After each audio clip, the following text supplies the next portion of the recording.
It is our mission to embrace the ideal that our show shall always strive to belittle the stupid and to play an occasional song. We shall also strive to take all of your requests, but to never, under any circumstances, play those requests. It is our mission to offend as many people as we can in the shortest time possible.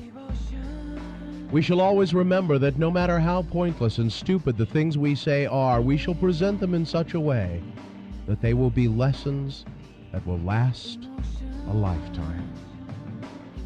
We shall strive always to do nothing and to be mean.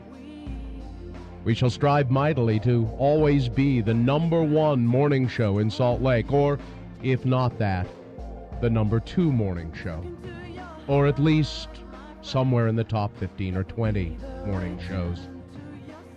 At least once a year, we shall go to someone's home, and we shall eat really good food, and we'll make you wish that you could be there to share it with us.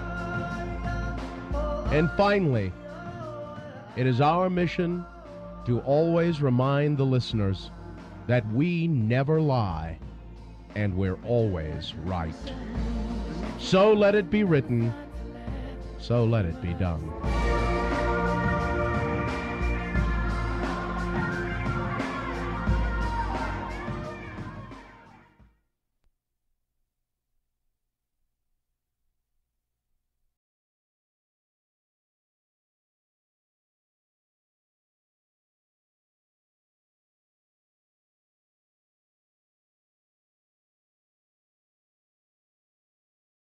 Usual gang of misfits and dope addicts are here. Well, I think we know. I think we know. I'm regretting the decision. Why?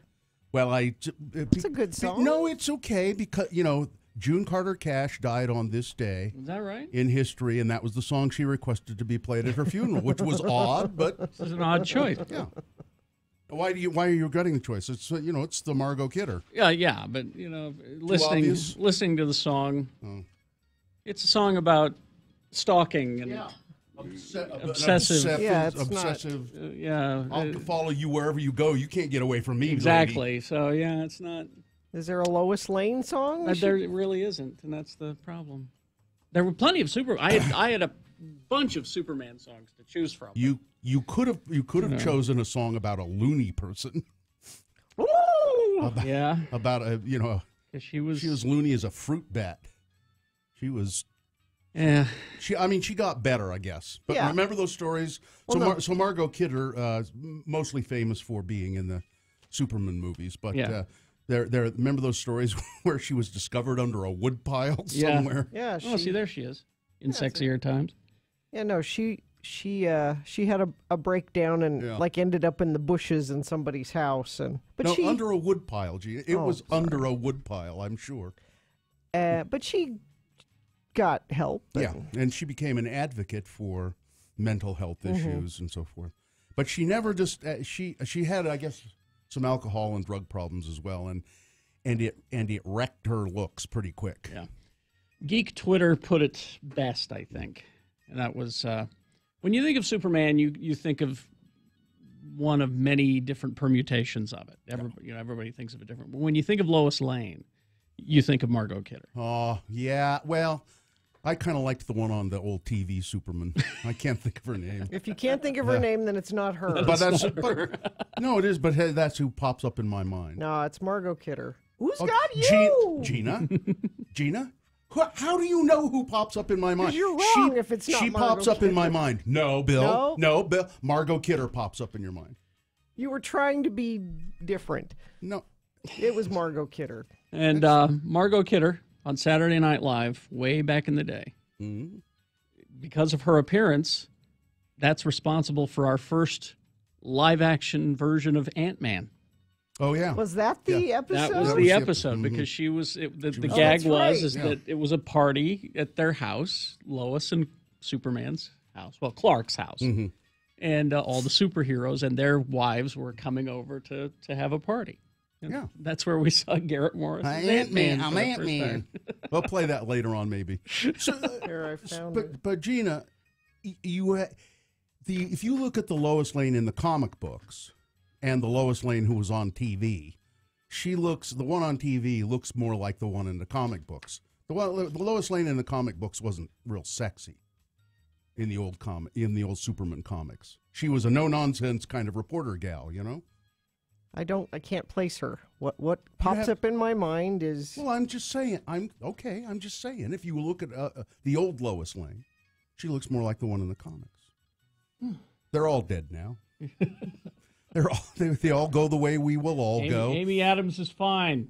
I sent you that sketch, Carrie. Yes, thank you. And she's at the very beginning of it, so... So anyway, she was 69 years old. Yeah, so that's lots of points for me for our Deadpool.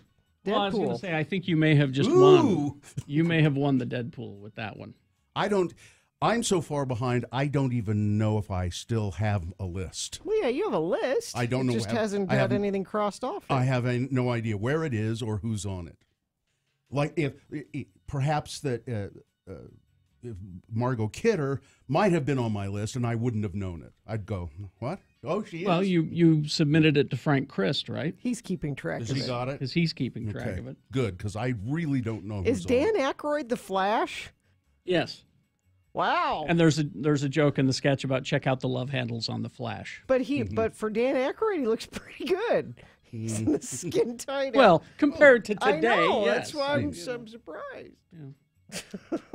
So Superman and Carrie, which superhero do you most identify with? I mean, if you were to pick a superhero, because for me it would either be Superman or Magnus Robot Fighter, which they tried to bring back. They tried really hard, and it just didn't.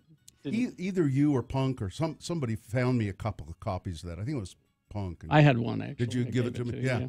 Magnus Robot Fighter. I can't pick one. I'm equal parts Captain America and Iron Man. Well, let's do that. Check-ins. We got to get the show started officially, and we'll take your check-ins, 877-602-9696. Just call in and tell us in 3 words, say the superhero, and 3 words why you identify with that superhero. Oh. Okay. 877-602-9696. That's the check-in number. Now, of course, if you don't call, if no one calls, we will finally cancel the check-in feature, which our consultant detests. And we're not actually even crazy about either, but we're bound by tradition to keep doing it and tell people don't call 877-602-9696. Tell us what superhero you most identify with and why as you check in with the Radio from Hell show. Perhaps you've been injured by a superhero. Probably not likely, but if you have, call the Advocates. The Avengers were busting up your city and a cinder block fell on you. You call damage control, but if you've been hurt in an accident in the real world. Or go to UtahAdvocates.com. There's a chat feature on that website, 24 hours a day, 7 days a week. Who was I talking to yesterday or day before? I know. I won't say who it was, but it's a friend of ours who was involved in an accident and ended up getting a fairly large settlement, but not until he called a lawyer. Yes. He waited and waited and waited. No, don't wait. And then finally called a lawyer, and it was resolved, and he got some settlement money from his insurance company and the other person's Calling the Advocates early on in the process will save you a lot of headaches, and let them take care of dealing with the insurance company. You shouldn't have to. As I said to him, insurance companies are not your friend, and he replied to me, God, they're really not. No, they're not. So Advocates, 801-355-5550 or UtahAdvocates.com. Hey kids, it's John Smith here to let you know that every single weekday following Radio from Hell, I will be in studio to kick off a full hour nonstop wingding.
I've neglected my fatherly duties all day today. I try to help with the homework. Now, my lovely wife here does it most of the time. Mm-hmm. I try to do 2 days a week. Thursday's your day. And Thursday's usually my day. And here you are at work. And here it is Thursday. Now, part of what we have to do for reading, for homework, is read for 20 minutes. So you guys all ready for 20 minutes of, oh my God.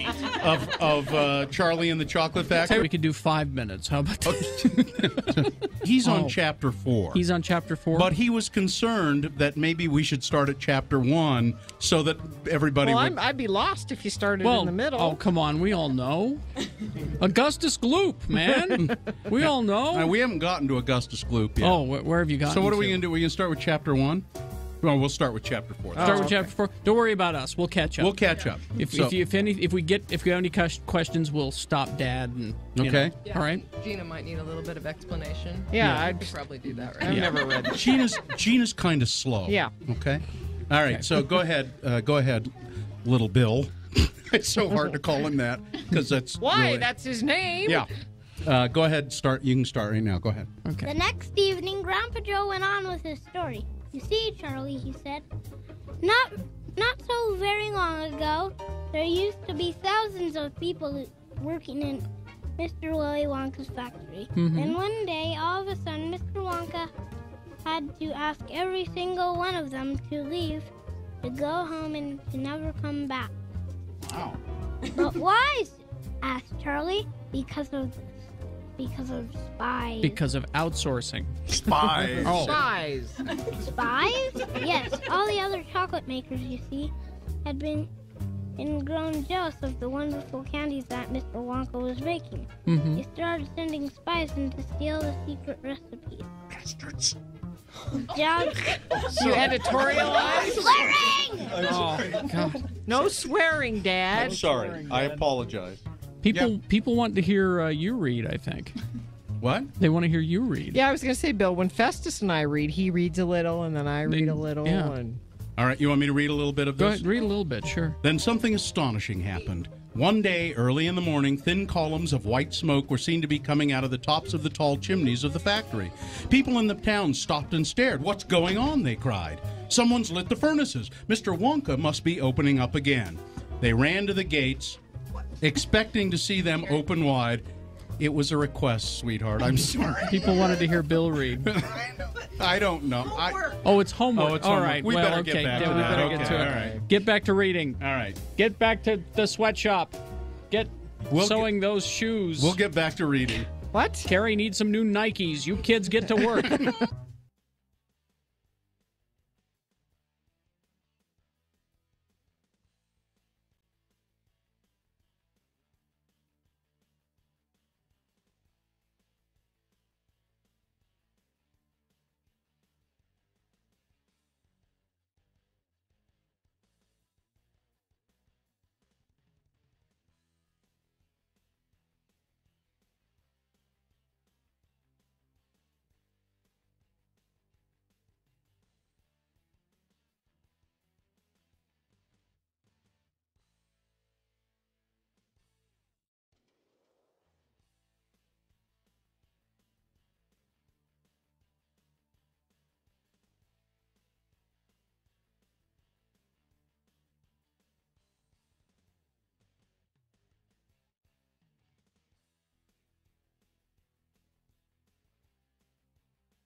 Call 877-602-9696 or text us at 33986. Message and data rates apply.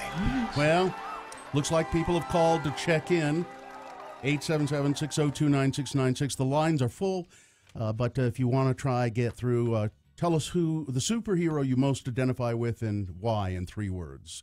But let's start the show officially, shall we? Brought to you by Hoops Vision, inviting you to enjoy a permanent vacation from your glasses and contact lenses. Schedule your free LASIK consultation today, 877-30LASIK or hoopsvision.com. Well, what you've got with the moon essentially right now is a full moon. It's just barely starting to go toward a full moon, but it's like 0.2% of full. The moon will rise today at 6:40 a.m., today being Tuesday. It's the 15th day of May in the year of our Lord 2018, and this is North America's most severe radio broadcast. It's the Radio from Hell show starring the Lords of Morning Radio, the oligarchs of the airways, Kerry Jackson, Bill Allred, Gina Barberi. The senior executive producer of the Radio from Hell show is Richard Thomas Stedman. Dylan Allred, no relation, producing video for the show that you can see at x96.com/live if you've got the stomach for it. And who's helping out today? Festus. Festus is here. Is our friend Nick's your buddy? Nick's your pal? Is he doing all right? He's still. Is he in the hospital with Melania? Are they sharing a room? He's having some health problems. He's not in the hospital. They gave him some medication, and he said he's watched more TV in the last 2 days than he has in a year. Well, that'd be nice, wouldn't it? Would be nice. Oh, yeah. No, the part where he's really sick and doesn't feel well. Yeah, well. And the scariest part is they don't know what's wrong with him exactly. Oh. Yeah. They're like, well, we're not exactly sure, and this will probably happen again because we can't figure out what's causing it. That sounds like punk. Yeah. So, well, thanks for that he said update. He said he'll be back later this week. Okay. All right. We'll go to the check-ins now. Brought to you by... Let's see. X96 welcomes Father John Misty with special guest Lucy Dacus on August 13th at Union Event Center. Tickets are on sale at postfontaine.com. All right. So let's start with RJ. Good morning. Good morning. RJ, what superhero would you identify with most in 3 words? Why? I'd have to say supervillain. Okay. Why? Bizarro. Bizarro. You mean the Bizarro Superman? Yes. Okay, and why? Bizarro #1. Okay, that's pretty obscure, but I got it. Yeah. Thank you, RJ. I didn't. Goodbye. But well, there's lots of way Bizarros. obscure. Yeah. Okay. Well, he has a medal that he made. This says Bizarro #1 And on it. he's he dumb. Wears. He's a big dumb Superman. That was really deep. Okay. Totally Ashley is. Yeah. Totally Ashley. Hi. Good morning. Hi. Where are you right now? I am just out driving today. Okay. Well, just what location? I want to picture you while you tell us this. I'm in, just about to Park City, just All right. on my way up to go to the mountains. Okay. All right. So, superhero in 3 words. Why? So Donatello from Teenage Mutant Ninja Turtles. Because you're the smart one? I made silly contraptions as a kid. Oh. Okay. I made silly contraptions. That's more than... I just say I made silly contraptions. Okay. Okay. right. Very good. Totally, Ashley. Thanks for calling Thank you. us. All right. Yeah, thank you. Let's go to Cupcake. Good morning. Good morning. Thanks for checking in with us. Do you identify with a superhero? And in 3 words, why? I would say Lady Deadpool and Snarky Smartass. Snarky Smartass. Smartass. Okay. All right. Yeah. Thank you very much. Although I could quibble and say I believe smartass might be 1 word. That's all right. What We do can you- take fewer I was words. debating on that, whether it was 1 or 2, but I went with it. We what- could hyphenate it. Yeah. Connect them. Cupcake. Should we give Cupcake the tickets? You want to go see Father John Misty? I would love to. There All you right. go. All right. Hang Hang on the on. line. Hang on. So she's the only one on the line. Yeah. So if you quick 877-602-9696. Yes. Dave checking in. Ant-Man. Because I do. Identify with them. Okay. Let's see. Tyler the Trash Man checking in. Captain America, the 3 words, no, you move, which is a famous Captain America speech. Oh, I didn't know. Yes, plant your feet like a tree and tell people, no, you move. Gotcha. Let's see. Ogden Shut-In back from vacation checking in. Tim the Tree Guy checking in. Bus driver Allison, only because everyone expects me to be at multiple places at one time. The Flash. Oh, okay. Well, that was a lot of words. Let's see. Superman. My brother and I in India used to love Superman. Stray J checking in. Identify with Spider-Man because he's a nerd who uses his brains much as his brawn. It's way more than 3 words. Yes. Shua checking in. I identify with Deadpool most because we both have the same perverted sense of humor. I'll be reviewing Deadpool 2 coming up after the news. Officially. An official review? I can officially review it now, even though I've told you how much I liked it already. Stacy from Orem checking in. The superhero I identify most with is the Hulk, because anger management issues. Oh, okay. Hulk smash. And Stacy says, should I be worried if I identify myself a lot with Canadian hero Zap Rousdower? I have no idea who that is. Rousdower. That doesn't sound like a superhero to me. Well, then it must not be, because it doesn't sound like it to you. It must not be. I can't imagine what your superpower would be. It's not possible. I'm going to look up Zap. What is it? Zap? Zap Rousdower. I think it was in a Mystery Science Theater movie that they did. Phoenix. I can destroy my enemies with a mere thought. Okay. Oh, I misspelled it, and it says, did you mean Zap Rousdower? So it's a thing. MSTK, yeah. Mystery Science Theater. Zap Rousdower is a bemulleted character from experiment number 0910, The Final Sacrifice, played by actor Bruce J. Mitchell. No connection to season 5 episode Mitchell. Though thought to be the fair character, Rousdower and Mitchell do their fair share of drinking. Yeah, he's a Canadian. Zap Rousdower. Rousdower. All right. And poor Gus, Garbage Gus, Puck from Alpha Flight. I don't know that character. He's a little fella. He's a little fella. So that must mean he's a little fella. I sort of identify with Tweaky from Buck Rogers. Bitty, bitty, bitty. Well, and you're an excellent dancer, just like he is. Thank you. Tweaky. I like this one via text. Groot, because I am Groot. I think that's a good place to end. I am Groot. All right, that's a good place to end. Yeah, you're right. Traffic? Traffic, please. Oh, okay. Let's see if it's a good place to do that. Vehicle on fire. It's in Washington County. Can they hear us there? Sometimes. Okay. There's a vehicle fire. They have computers. Southbound I-15. 4 miles southwest of Leeds. There's a medical situation northbound I-15 about 1 mile prior to 5600 South in the Roy Sunset area. Off to the right shoulder. Shopping for a home, save money with a Power Rate mortgage from Security Service Federal Credit Union. Check out the great rates at ssfcu.org/mortgage. Equal housing lender membership eligibility required. Loan subject to credit approval. All right. Big boy news and Opinnuendo coming up. Also, I can tell you about Deadpool 2 finally. Does Deadpool have a home? Does he have a home? Does he have a home? Well, yeah. Like a house he lives in? He lives with Blind Al, Does he need a home, I think is what Well, I was just going to... I'm sure Blind Al would like him to move out. So Blind Al, is it Al or Owl? It's a woman. It's Al, what's it short for? Anyway. I can't remember. So anyway, Ran Life is what I'm getting at here. The mortgage company here in Utah, in Salt Lake specifically, although they lend money all over the state, and I think a little bit in surrounding states as well.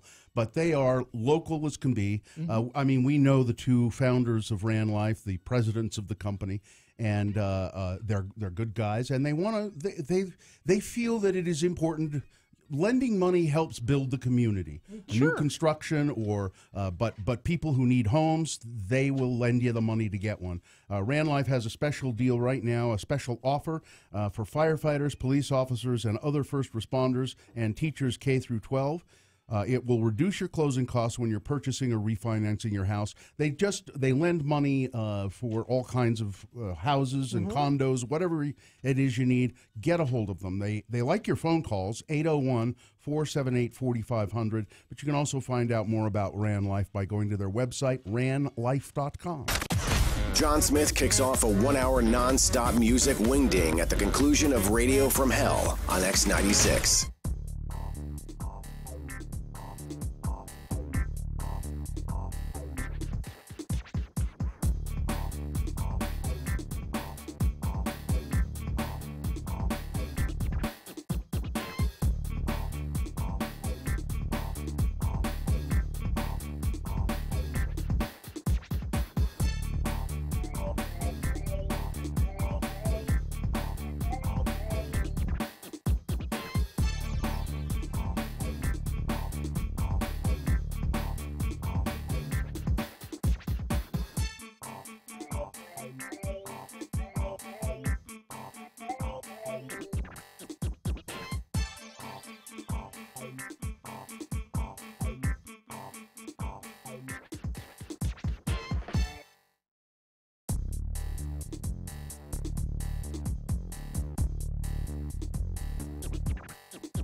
We have Thanks, late Charlie. breaking news from the nursery. Mikkel is on the line. Hello, Mikkel. Mikkel. This is Gina's sister, Mikkel. Hello? Good morning. Good morning. Are you at the hospital, Mikkel?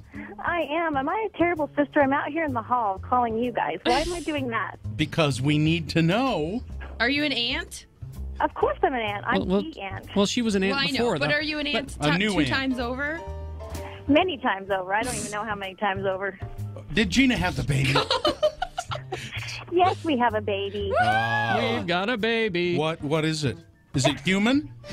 It's a human baby. It appears to be human. Did it come out wearing a little turban and those turned up shoes?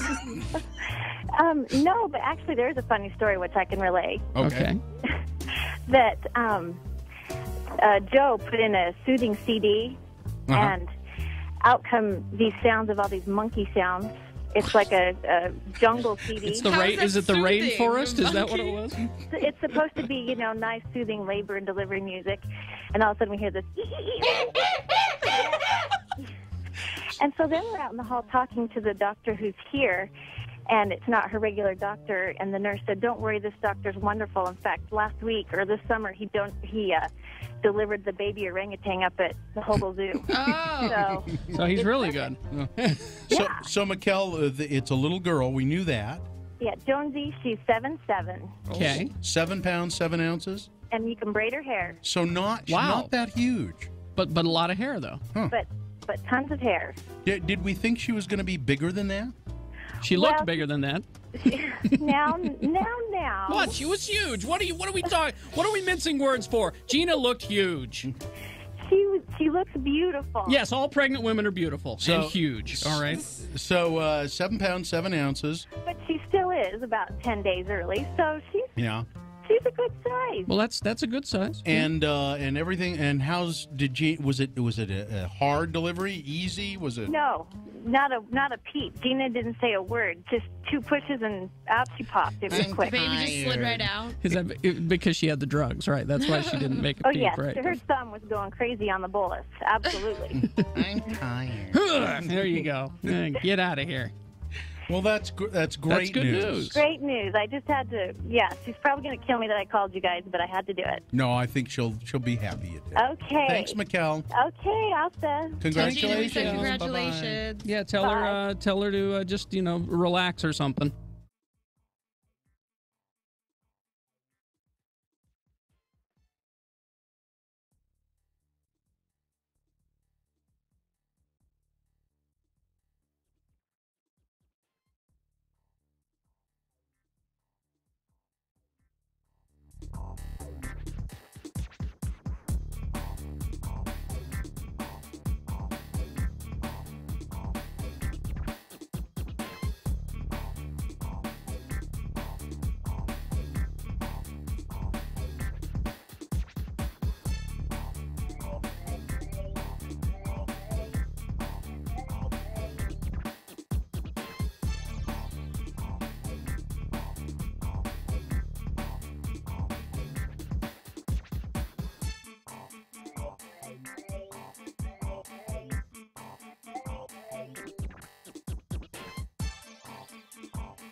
Hell with Kerry Jackson, Bill Allred, and Gina Barberi on X96. It's 6:34 right now. Big boy news and Opinnuendo brought to you by Jiffy Lube's team of technicians highly trained in oil changes, tire rotations, radiator services, and more. Visit jiffylubeutah.com for discounts, services, and nearest locations.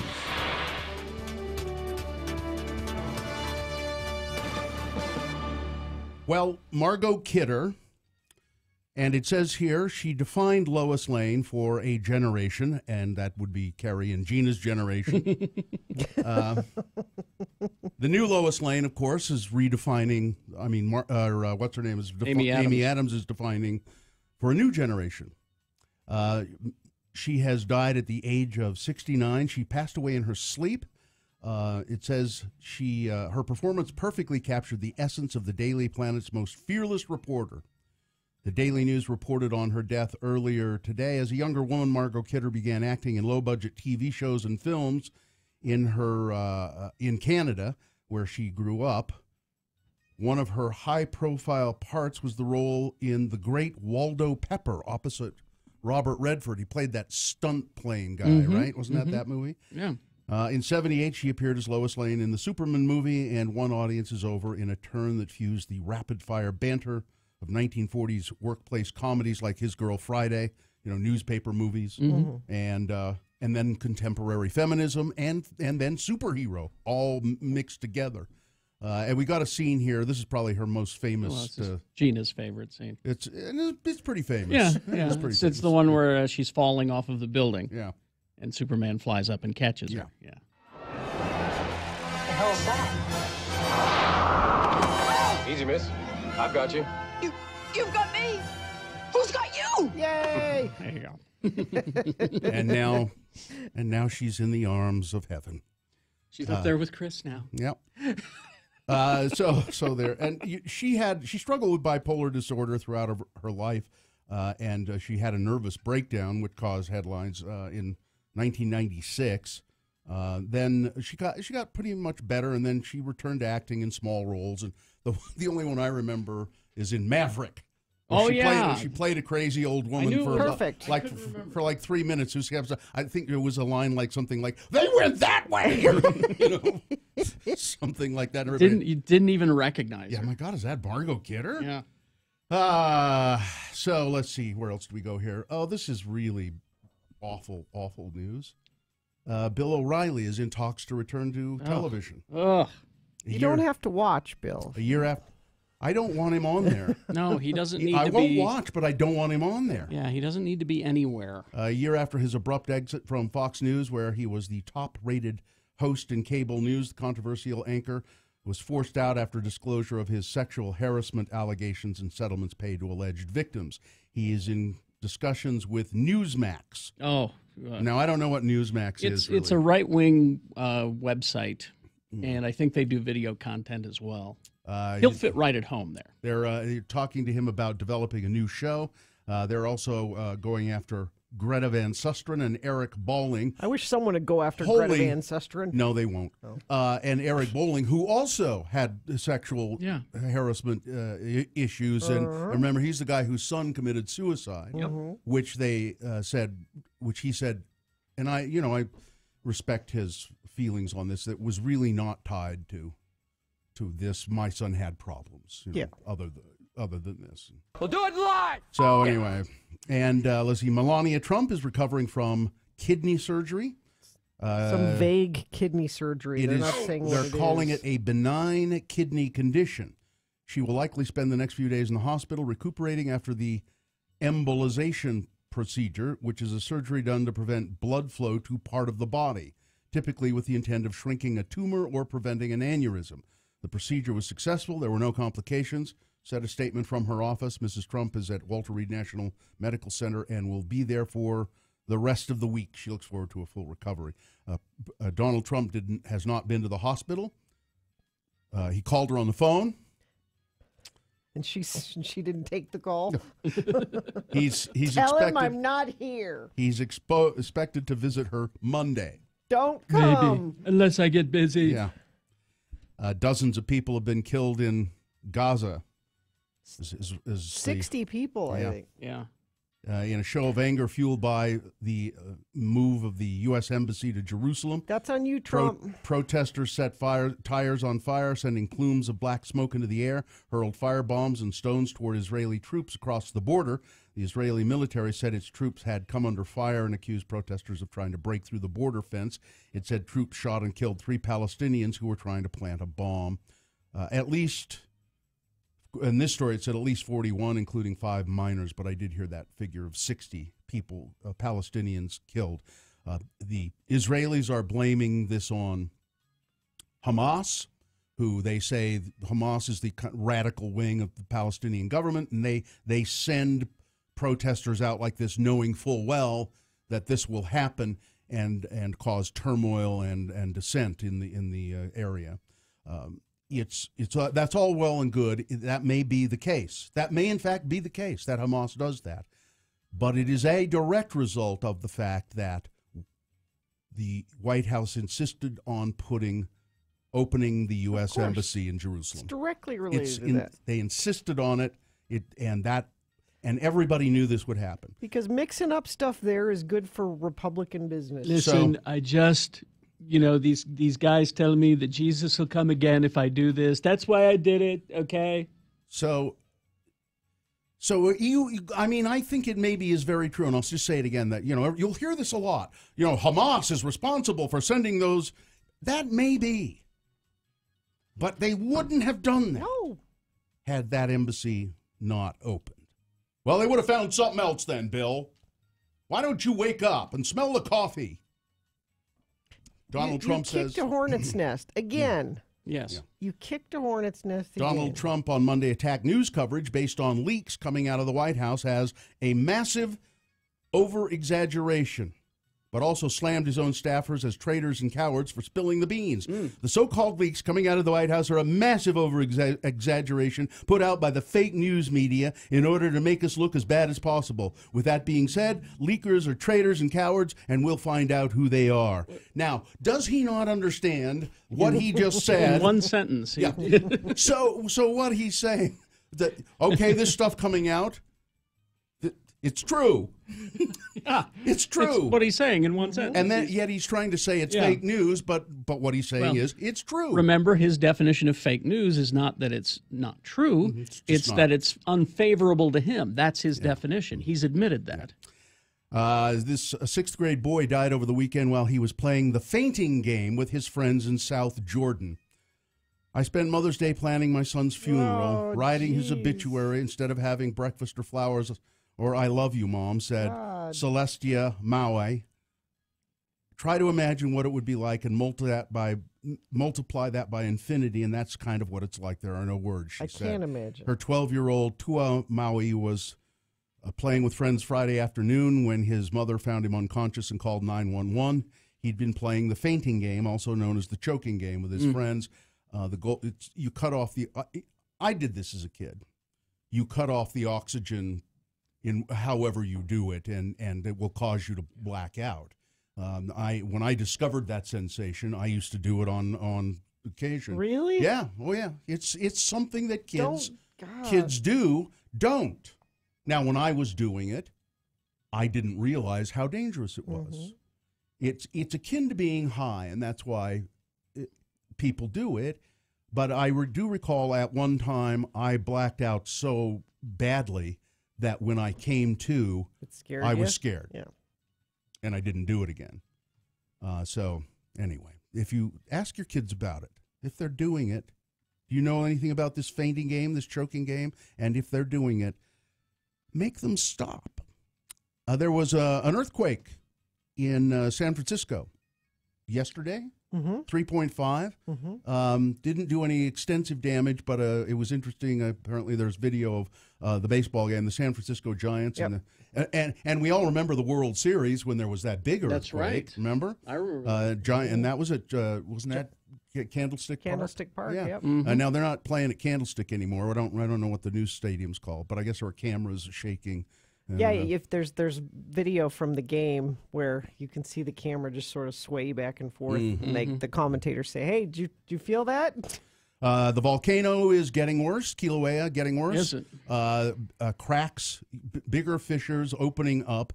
There's a great big one opening up toward the sea, and lava is flowing toward the sea. And there are reports that these steam vents that come exploding up. Now, these are not volcanic eruptions yet. It's all leading up to when the volcano, if it erupts, and they're saying Kilauea may still erupt. If it does, it will be really big. Yeah. And it will affect. It might even affect us. It'll affect the weather patterns and things like that. But there was a report this morning that the steam vents were throwing up rocks that were as big as trucks, just blowing them into the air. Wow. Like, have they talked about like evacuating? Oh, they have. Not just moving people away, but like maybe people should leave the island because we don't know. I don't know because I don't think it's going to affect the entire. It won't affect the entire island. It's our Hawaii expert and volcanic expert, Richie T. He's a volcanologist, certified volcanologist. Well, the big concern with Hawaii is there's not a lot of roads. So, like one road gets blocked off, and then the other road gets blocked off, and there is not another way. It's not like you can take a dirt road or no back alleys, a country road. Yeah. So are people leaving? Yeah. So a lot of people who have family on other parts of the Big Island are going there. It's interesting. I was talking to a buddy who is actually there. This is on the kind of wetter side of the island. On the dry side, where it's much further away from the peak of this, they aren't even much talking about it because it just won't. It just won't affect. It just won't affect them. I mean, it may affect them. It be in terms of steam and dust and there's all of that. There's that toxic gas like the sulfur. The sulfur that could affect us eventually. Yeah. But for the most part, the folks on that part of the island not talking about it. But all the folks on the green, the lush side where the volcano stuff is happening, they are required to be like ready to go at a moment's notice because it could be, hey, this just opened. Now this is coming. Now is your chance to leave. And if you don't leave, then you're stuck. Quickly before because we got to go, Salt Lake Tribune laid off 38% of their newsroom staff yesterday. 38%. Paul Raleigh voluntarily retired. There are names that you would know, though. Michelle Quist, Ellen Fagweist, Jay Drew, Chris Smart, Mike Gorel, and Bob Mims among the 34. Those are all names you should know. So they're down to less than 60. There is a very sad tweet this morning, and I retweeted it, I think, at RFH Bill. It's a woman named Isabel Dobrun.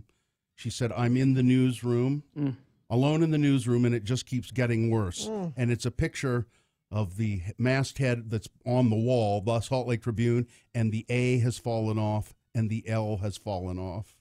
30% of the letters have fallen off. Yeah, or somebody took them off. But it's real. I feel really bad for those people, and those are people that I worked with at the Tribune years ago. And they're also cutting the actual print paper to 3 pages? So no. Here's what they're doing. Already on Monday, they don't have a local section on Monday. Really? No, they have the national news and sports. Okay, I'm not the editor, but I think if you're doing anything, you have the local section. They're cutting out 3 more local sections, days of local. I can get my national news anywhere, Salt Lake Tribune. What I need is to know what's going on locally. Here. It makes no sense.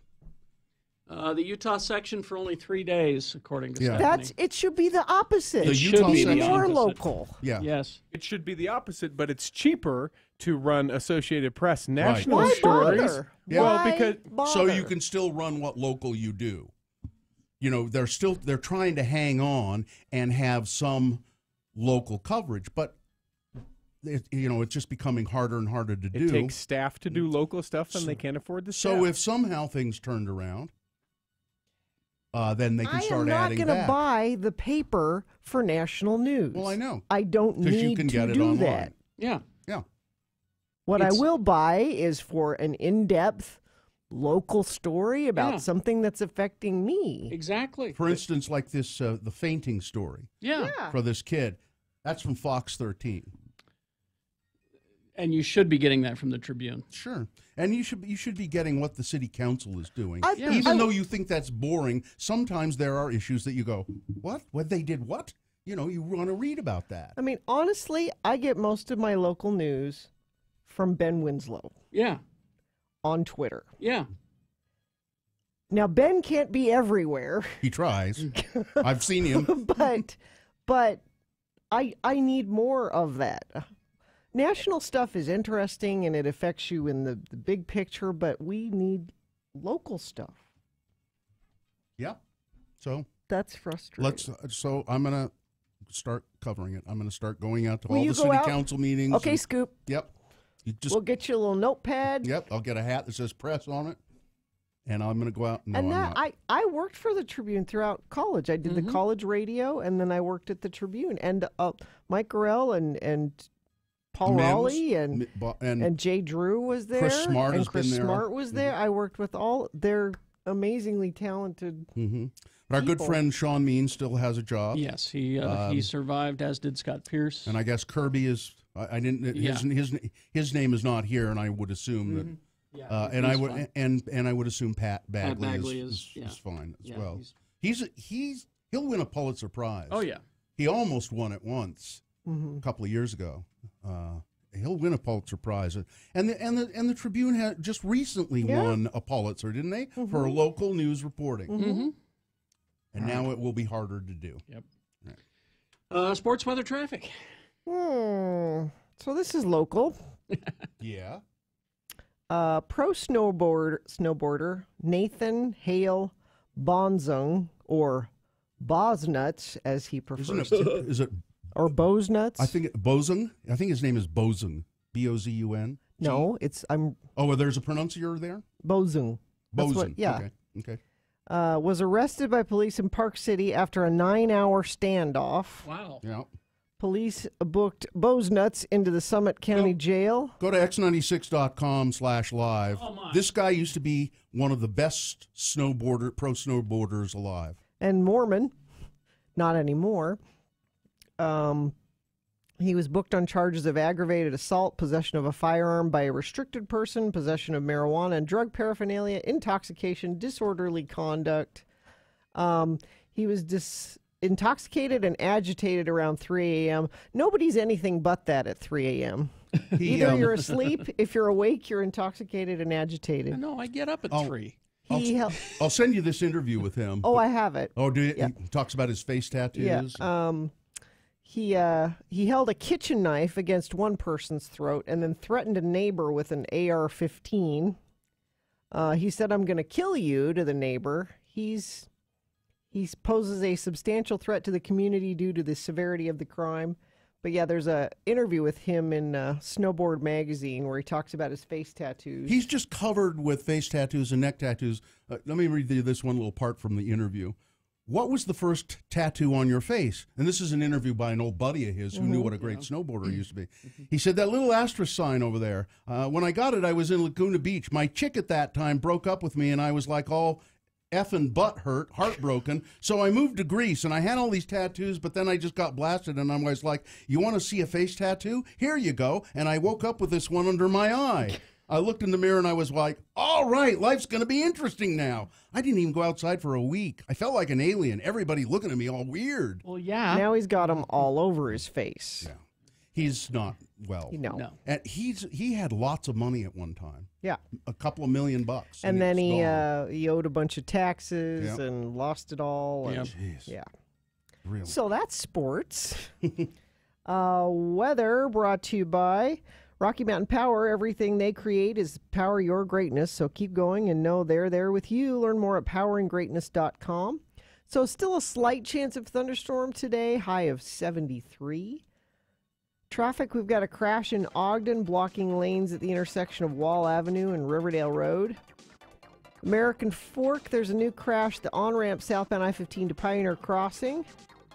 An overturned semi between Layton Parkway and Kaysville, leaving only one lane open southbound I-15. You know that guy texting and driving in the car next to you? Don't be that guy. Just a friendly suggestion from your friends at Everest Collision. Download the Everest Collision app responsibly. All right. Let's see. Coming up, we got round one of your boner voting. And and all that. I saw Solo yesterday, the Han Solo movie. Okay. I can't tell you about it until tomorrow because of an embargo. You don't want to ruin your special privilege. Yes, for some reason. Because I'm in the media. Even though there were fans at the screening, they can talk about it. But because I'm in the media, I'm not allowed. Well, because you would a fan talking about it, he's only talking to 5 or 10 people. You're talking to we're talking to at least 24 people. At least 2 right now. At least 24. But I can finally tell you about Deadpool 2, which I saw last week. All right. And I couldn't tell you about it till today. Deadpool 2. You know, Donald Glover is having a good month. He's not in Deadpool 2, No, is he? but you know who else is having a good month? Ryan Reynolds? Ryan Reynolds? Josh Brolin. Oh, that's right. Because he's in Infinity War, and he's in Deadpool 2. Oh, yeah? Yes, he plays Cable, the time-traveling superhero from the future. Now is it he him? a villain? Is it him or is he CG villain? No, he's for real. Okay. And he is cut. Yeah? He worked out. Yeah, I bet. There's one scene with him with his shirt off. Really? And you just go, he's 50 what now? Yeah. And just looks great. Yeah. He does. People are worried because this is a longtime X-Men character, Cable. And people were like, does it work? Does it work? Yes, he does the character justice. He really does. And you remember when Cable teams with Deadpool, his sole purpose is just to be a straight man. Yeah. He does that beautifully. The plot is pretty simple. There is a school, well, not a school. A school where these mutant kids are being kept because they're a danger. And one of the kids there, his powers are, kind of strange. They're like fire from his hands and that kind of thing. And we find out that this kid in the future will kill Cable's wife and kid. Well, he can't have that. So Cable comes back. I get it. To kill the kid. He's not a bad guy. Well, but Deadpool has discovered this kid. And as Deadpool says in the beginning of the movie, this is a family film. It's a film about family. Yeah. It's very violent, and Do not take the kids. Do not take the kids. He discovers this kid and kind of I can't let Cable kill this kid. I can't. So it becomes Cable versus Deadpool over the fate of this kid. And it's high energy. It's got more jokes than the first one. I liked it better than the first one. And you loved the first one. And the first one was terrific. You are going to love it. If you're a Deadpool fan, do not be dismayed. You are going to love this movie. Is Monica Baccarin, what's her name? She is back. Morena. Yes. Morena Baccarin? Morena Baccarin. She is in the film. Okay. She is good as always. Beautiful woman. Yes. Weasel is in the movie. He's back. Weasel? Weasel is T.J. Miller. T.J. Miller. Oh, yeah. right. I remember, yeah. He's there. He's funny. And you get the formation of the comic book superhero team X-Force. I don't know X-Force. It doesn't matter. It's a made-up thing. It's an actual. It's a real thing? It's a comic book thing. Yeah. Gina, none of it's really real. No, some of it's real. But you're going to love it. It was terrific. Okay. I give it 4 big stars. 4 big stars. Now, how different is Deadpool from the comic book, the movie from the comic book?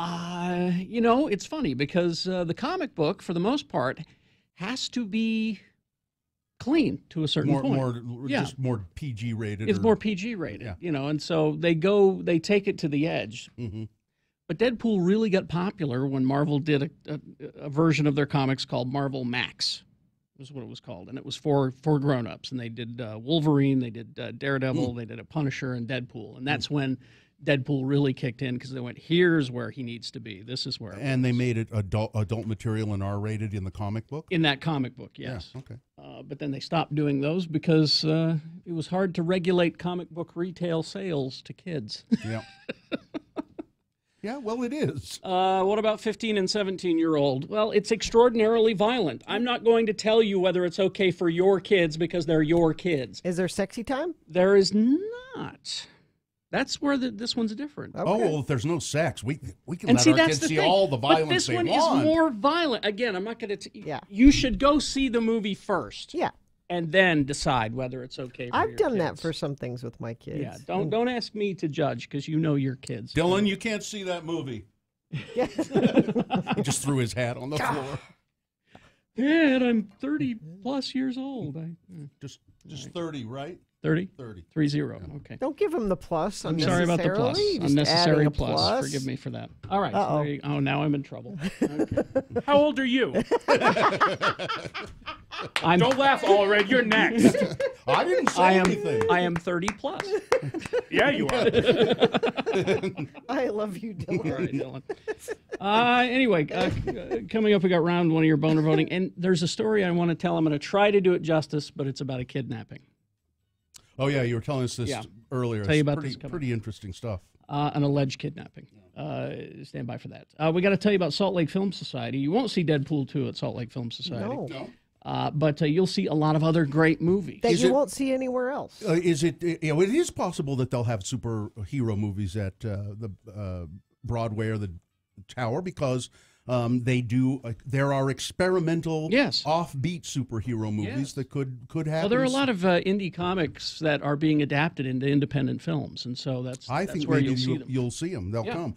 This Salt Lake Film Society is an arts organization, really. Mm-hmm. It's an arts organization like the symphony, the ballet, theater companies, and they need your support. Now they sell tickets but they need your support with membership. I'm a member of the Red Carpet Club. So go to slfs.org for that.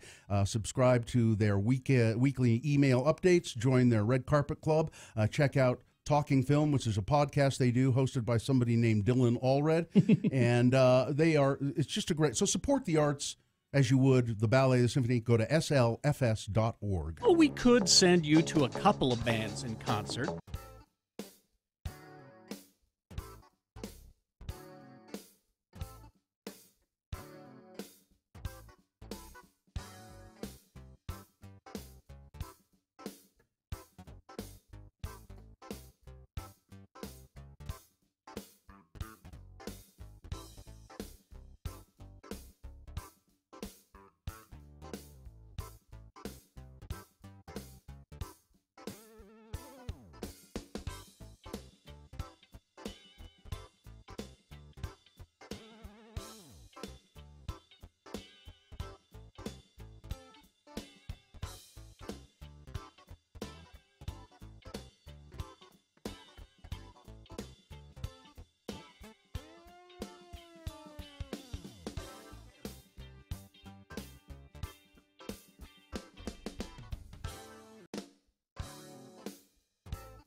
Allred, Gina Barberi.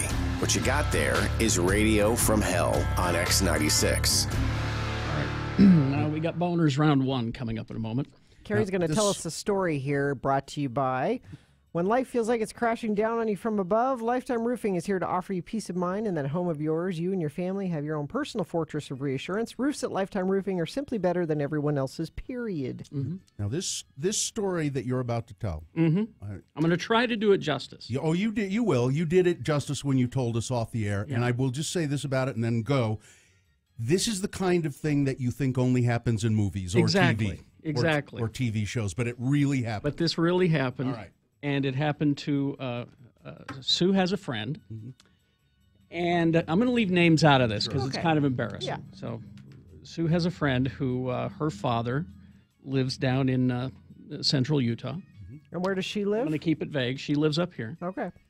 And his wife was gone with a girl's trip to Vegas, So he's home alone in this small town in the middle of nowhere. And he gets a phone call. And the phone call is, we have kidnapped your daughter. We've got her here. And he can hear a woman screaming in the background, help me, Dad, and things like that. And if you don't deposit $5,000 into this account, we're going to start cutting fingers off. Again, like Bill's saying, yeah, that happens in the movies, not real life. Now, one of the other conditions they gave him was, you have to stay on the phone with us. And he explains to them, I live in this small town in the middle of nowhere. My bank is, 40 miles away. And they said, well, you better get driving then, because we're giving you an hour. And don't hang up the phone. And don't make any calls. Just get in your car, drive to the bank now and do it. So, he of course does it. Now, again, he can hear the screaming in the background, help me.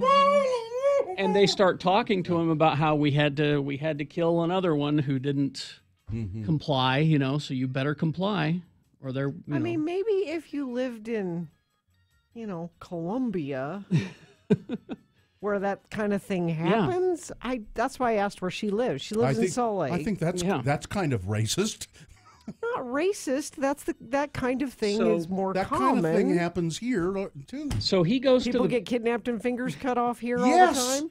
So he drives all the way to the bank, the closest one, and he's on the phone. He's saying, "Look, my daughter is kidnapped, and I need to deposit money into this account. It has to happen." Well, one of the people at the bank found that an emergency contact number was this guy's son, who lives in California.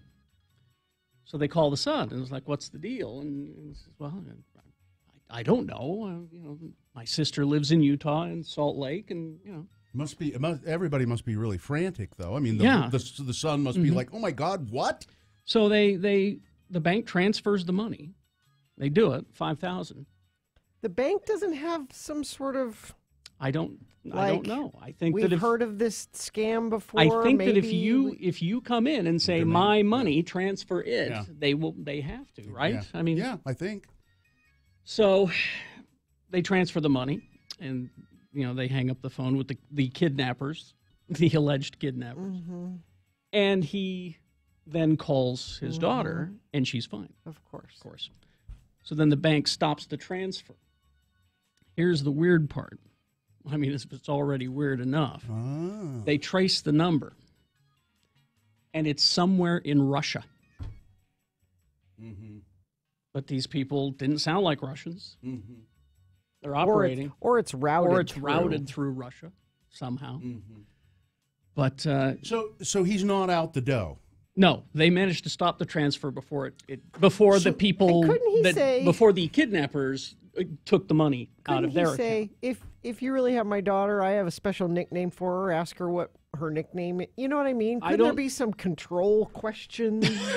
You've got that all set up with your kids, right? Do you have control? They have nicknames that I call them that nobody knows that I call them. You have your special kidnapping control names. I know you do. But I think that if you're in that situation, you're frantic and you're scared, and you're not thinking. All you're thinking is I have to do this to save my daughter. But somehow here's the scary thing. Okay. They knew enough about him to know that he had a daughter. Well, you know how they find that stuff out is your social media. Just go to you just Facebook go on Facebook and you say, look, he has a daughter named so and so, and there you go. And it looks as though, look at the lifestyle. It looks as though he has some money. Yes. Let's ask for $5,000. Yeah. But this must work. It's the same reason we get the Nigerian prince emails still. Exactly. Because people are still falling for it. But it was apparently extremely believable. I mean, this guy is a smart guy. He used to be a professor, and he's still got his faculties. I'm not going to be surprised if we start hearing from people, and we hear more about this, to say this is fairly common. Well, we got Matt Gephardt coming in. I'm going to tell him about it and see if he's heard of this sort of thing, because he might have. Yeah, a good idea. But here's the funny part of the story is that he calls his wife on the girls' weekend in Vegas and tells her about it. And she goes, "But you're okay. I don't have to come home, right? I'm having a good you're fine." Well, of course. That's what. Thank you for not involving me in the middle of it when I would have felt like I had to come home. No, and I mean, if it had been me, I would have said, the first thing I would have said, I got to tell you something. Now, don't worry, you don't have to come home.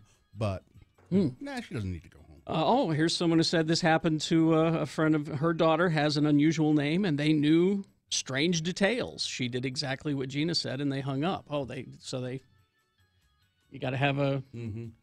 You got to have your kidnapping name. You got to have your kid some sort of control question. That's what I'm saying. And you got to do that in case you move to Colombia, right? I mean, I know what you're saying. There is more crime in Colombia, however. Saying the likelihood of getting a phone call where you're... It's not likely in Colombia because, those people don't have phones. It's really... No, it's just, it happens. Bad stuff happens here, is my point. I know Lots of bad stuff. This happened to my grandmother. The supposed victim was my cousin. Or the other one they do is, "My grandma, I'm in jail. I need bail money." They call little... Didn't you get one of those? No. Someone get one of those? Yeah. I need bail money. Here comes Dylan rushing, and he remembers. Somebody needed bail money. Somebody called Grandma Allred, your mother, and said, hey, Grandma, it's me." "Who?" "It's your oldest grandson." "Oh, Dylan?" "Yeah, it's me, Dylan. I've been arrested. I'm down in Mexico, and I need you to send me $5,000 so I can get out of prison. Don't tell my parents. Please don't tell my parents."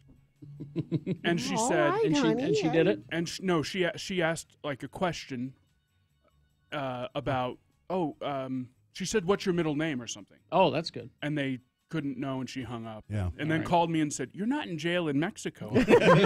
"No, Nana. All right, I'm not."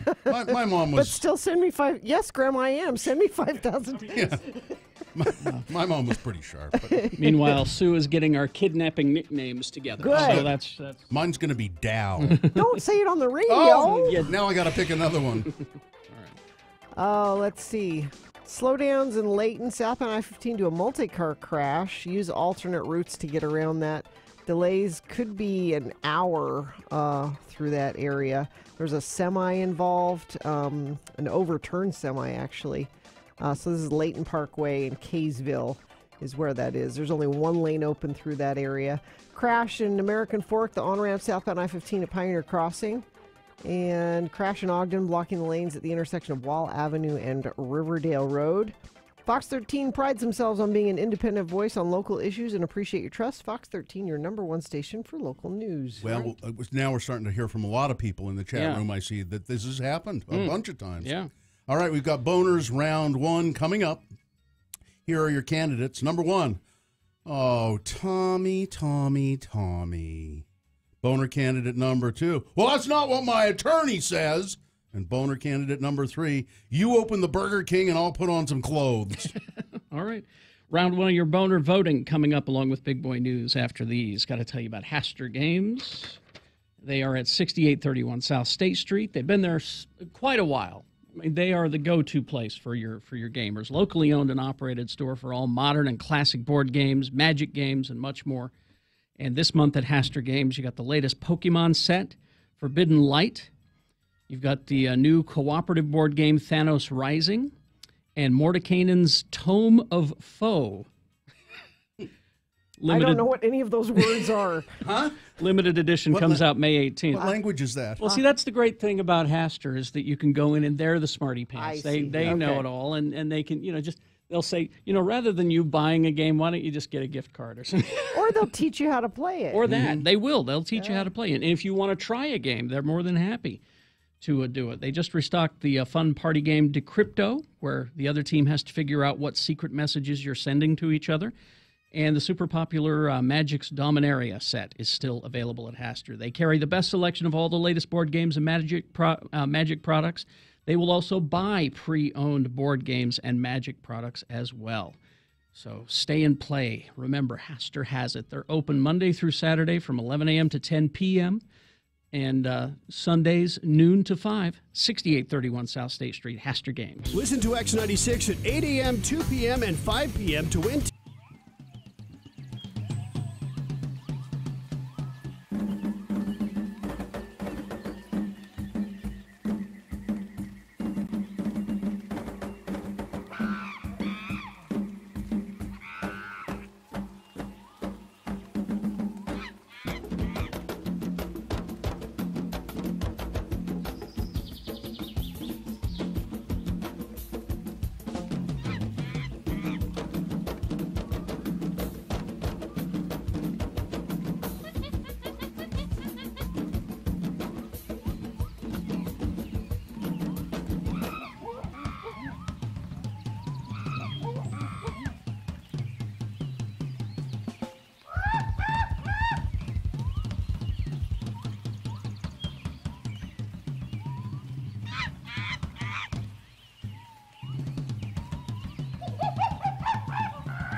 X96. Call 877-602-9696 or text us at 33986. Message and data rates apply. Now, two things. What? One, we've got so much response on this. You know, my grandma was scammed, my dad was scammed, said I was kidnapped or tried to get money. Schemes, yeah. We're going to make this the X poll. So you're texting in your stories, save them because we're going to do boner voting here and we're going to lose them. Your your funeral stories, save those. Have you ever been scammed? A kidnapping scam, a financial scam? Did you fall, or do you know somebody in your family who has? You know. So save those stories, or you can go to our Radio from Hell Facebook page. Richie's going to put a post there where you can write your stories there. The stuff we have in the text now is going to disappear because of boner voting. So either wait till after boners and we do the X poll and call back in or text back in or go to our Facebook page and put it there. Mm-hmm. The other thing I need to tell you before we go into news is traffic is horrible. There's a rolled over semi. Okay. I mean, drive time from Ogden to Salt Lake is 77 minutes right now. Wow. Due to a crash involving a semi south Layton Parkway. 3 lanes of southbound I-15 are closed, only 1 lane getting by. So you need to take the Legacy Highway. If you can't, find another route. It's going to be it's quite a mess, and it's going to be at least an hour before they get it cleaned up and moved out of the way and things flowing through there again. It's going past Clearfield, apparently. Yeah, if you're coming down from Ogden, then go get on the Legacy as you get off of like I-80 or off of 89. Yeah. All right. Thank you very much. All right, it's time for round 1 of your boner voting. 3 news stories that are examples of bad, stupid, or funny human behavior. You'll decide with your vote which one of these 3 is the worst, which one deserves to go forward to boner fight and possibly become boner of the day. If it wins here, it's got a 50-50 chance. Go up against the winner of round 2's voting. That happens at 8:20. Boner fight at 9:20. All right, 2 candidates now, a third after the news. Once you've heard all 3, you'll vote. One of you lucky random boner voters will receive a gift certificate to go see our good friends at Gracie's. Here's boner candidate number 1. I don't know if you guys saw this. Oh, Tommy Lahren. Boo. Making some remarks on a talk show about low-skilled immigrants. She was trying to stick up for General Kelly. Remember last week when he said, listen, the people, I don't have anything against these people. They don't belong here. But they don't really belong. They don't have anything. They don't have any skills. They can't speak the language. This is a problem. A genealogist took commentator Tomi Lahren to task on Twitter after she made controversial comments about immigrants in this country. And this genealogist did it with Tomi Lahren's own family history. Yep. On Saturday, Lahren went on Fox News, Waters World, that creep Jesse Waters, to defend White House Chief of Staff John Kelly's remarks on immigrants. Kelly told NPR that undocumented immigrants are not people that, quote, would easily assimilate into the United States, into modern society. Tomi Lahren, and if you don't know who she is, she's very conservative, and people think she's really beautiful. She's a very attractive woman, and then she's very conservative, and she's allegedly smart. No, she's not smart at all. I said she was allegedly smart. Tomi Lahren went even further than General Kelly and told host Jesse Waters that people who don't speak English or who come from poverty should not be allowed to immigrate to the United States. These people need to understand it's a privilege to be an American, and it's a privilege that you work toward. It's not a right. You don't just get to come into this country with low skills, low education, not understanding the language, and come into our country because someone says it makes them feel nice, she said. That's not what our country's based on. It's based on the rule of law, and we believe in bringing in the best people to this country to make it even better. We don't believe in importing poverty, she went on. Boy, so the next day, this German genealogist, Jennifer Mendelsohn, tweeted about Tomi Lahren's family history. I'm curious. According to the 1930 census, the political commentator Tomi Lahren's great-great-great-grandmother had been living in the United States for 41 years as of the 1930 census. Yes. She was from Germany. She spoke no English. What? After living in America for 41 years, she spoke only German. Lahren's great-great-grandmother spoke no English at all. Her great-grandfather's 1884 baptism was recorded in Norway. Mendelsohn later wrote in a series of tweets that people are people, Ms. Laren, and they always have been. Yes. Some of our ancestors broke laws. Some were model citizens. Some never assimilated or spoke English. Some did. Blind lionization of the people who came before us may be just as dumb as the wholesale demonization of current immigrants, she wrote. What I'm trying to show here is these nativists can't keep trying to back up their arguments by saying the country doesn't work this way. It clearly does work this way. Boner candidate number 1. Oh, Tommy. Boner candidate number 2. Well, it's not what my attorney says. A man who I think you'll be able to see at x96.com/live is facing charges after taking upskirt photos of unsuspecting women outside an Oklahoma City Walmart. According to a police report, an asset protection officer told police that several customers had complained that the man was taking pictures up unsuspecting women's dresses. Yeah. A security guard also reported seeing Kevin Bierig, 44 years old, blatantly positioning his cell phone under a woman's dress, said the report. That's a hard-ridden 44. I was going to say, he's 44? When officers confronted Mr. Bierig, he told police that they didn't have permission to look in his phone. He was very upset about it, said Oklahoma City police master. He claimed that his attorney told him it's perfectly legal to do this in public, to take upskirt photos in public. He asked his attorney. He researched it, did he? And the police officer said, I explained to him clearly it is not legal to do this. If they're in public, they're Boner all candidate bets are off on privacy. number 2. That's not what my attorney says. Coming up in a moment, Boner candidate number 3. You open a Burger King and I'll put on some clothes. All right. We get short news here, actually, and then we'll get to Boner candidate number 3. News brought to you by Feldman's Deli, featuring corned beef, pastrami, mustard, and pickles imported from New York City. Now serving breakfast and lunch Tuesday through Saturday, dinner Thursday through Saturday, featuring local live music Friday and Saturday nights. Located at 20th East, 27th South. More information at feldmansdeli.com. All right, let me just run through these stories as quickly as I can. Then this is good news. Dave Chappelle and Jon Stewart announced a joint stand-up tour for this summer. I will travel to see that. I was going to say that won't come here. So I could go faster if you. The comedic icons announced a 7-date June run spanning 3 cities. So only 3 cities. They'll do 7 dates, so in 3 cities. They're going to be in Boston at the Wang Theater, Houston, and El Paso. So if you want to go, you got to go to one of those cities.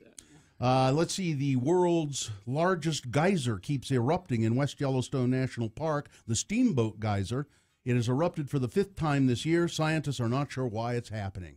It doesn't erupt very often. When it does, it is the largest active geyser in the world, the Steamboat Geyser, known to eject a column of water 300 feet in the air, erupted for the 5th time on May 13th. There have been 2 eruptions in May. There was one in March and one in April. It is a spectacular geyser. It's amazing to see, said the geologist, but we don't know why it keeps happening. I'm nervous about it. Woody Harrelson could explain it to us, probably. Senator Mike Lee was in Jerusalem on Monday as the United States officially moved its embassy there from Tel Aviv. The White House said the embassy relocation will allow Israel to determine its own capital. May there be peace, President Trump said in a video statement. It's truly an honor to be here in Jerusalem, the capital of Israel, for the transfer of the embassy, Mike Lee said. This is a long overdue recognition of history and reality. I wonder if Mike Lee saw the reality of the protests and the shootings that were going on as a result of this. Did he see any of that? No. That's just terrorists doing something they would have done anyway if this hadn't happened. That was a scheduled terrorist attack. Happened way before. A teenage girl died after the SUV she was riding in was reportedly driving recklessly and then crashed in Taylorsville early Tuesday. Unified Police received several calls about a vehicle driving recklessly around. Then, just after midnight, police received a call reporting the SUV as a suspicious vehicle. They didn't chase it. Finally, the vehicle crashed, and the girl was found deceased. Police have not yet released her name. They don't know why she was doing this, driving around in a careless, reckless manner throughout Taylorsville. And that South Jordan crash of the Tesla into the back of a truck, the woman who was driving the Tesla said, yep, the autopilot was on. Interesting. It was, in fact, on. She said she's 28 years old. She only suffered a broken right ankle. There's a picture of it. Wow. X96.com/live. Yeah. The autopilot driving system was in use when it rear-ended a truck, apparently without braking before impact at approximately 60 miles an hour. It shows you the car's pretty well built. Yeah. She just got out of that with only a broken ankle. Yeah, that's true. And the oldest woman in the world, is now 113 because a 114-year-old woman, Delphine Gibson of Pennsylvania, died last week. So now the new Congratulations. oldest woman in America is 113-year-old Leslie Brown of Cleveland Heights, Ohio. So we all just congratulations to Leslie Brown. All right, that's it. Weather, traffic. Yeah, let's see. Less chance of a thunderstorm today, but still could pop up in the afternoon. 73 for a high. Traffic, so I guess they've moved that semi-truck over, and they've opened 3 lanes. Bill, you were telling people to take Legacy. Where this accident was, they couldn't get to Legacy. It happened before. Well, I'm just saying, Legacy. if you were, what I meant is if you're coming down. Yeah, it happened. It was not an option, but they are opening more lanes, and traffic is getting by a little bit better. I-89 is stop and go. You're just going to be late for work if you're coming from Ogden into Salt Lake. So if your boss is listening, I'm telling him that's why you're late today. That's traffic. All right. Here's boner candidate number 3. You open a Burger King and I'll put on some clothes. An intoxicated Illinois man became enraged by Burger King's hours and stripped off all of his clothes in the street before hitting a cop a few times, police said. Oh. Manuel Silverio of Plainfield, Illinois, tried to visit the hamburger restaurant at 2 o'clock in the morning. It was closes at midnight. He was visibly upset that the business was closed, and he was banging on the drive-thru, screaming at the employees. There were still people in there working, cleaning and stuff. I see you in there. He was heavily intoxicated. Officers were called. When officers arrived, Silverio hit the window again and then proceeded to strip naked. And then he pulled his pants back up and said, I will get dressed all the way when they open this damn Burger King. Boner candidate number 3. You open the Burger King and I'll put on some clothes. All right, let's review the first 2 and vote. Boner candidate number 1. Oh, Tommy. Conservative talking head Tommy Lahren. Lahren gets owned by a genealogist after her remarks on low-skilled immigrants. Boner candidate number 2. Well, that's not what my attorney says. Peeping Tom, taking upskirt photos at a Walmart, claimed that his attorney said that this was perfectly illegal and they had no right to arrest him for it. And boner candidate number 3, you open the Burger King and I'll put on some clothes. All right, let's do it. This is round 1 of your boner voting. You've got to decide which of these 3 candidates is the worst and therefore most qualified to go forward. You get that 50-50 chance of becoming boner of the day. If it wins here, it goes up against the winner of round 2. We do that at 8:20, 3 more candidates and another winner. Then we take both winners of each round. Boner fight happens at 9:20. That's when boner of the day is decided. So pick 1, 2, or 3, the candidate that you think should win. That number. Put that number in the message of a text and text that to 33986. You can call 877-602-9696. Or you can go to x96.com and look for the box that says Boner Voting May 15 and vote there. You've got 300 seconds. Let's go. This is round 1.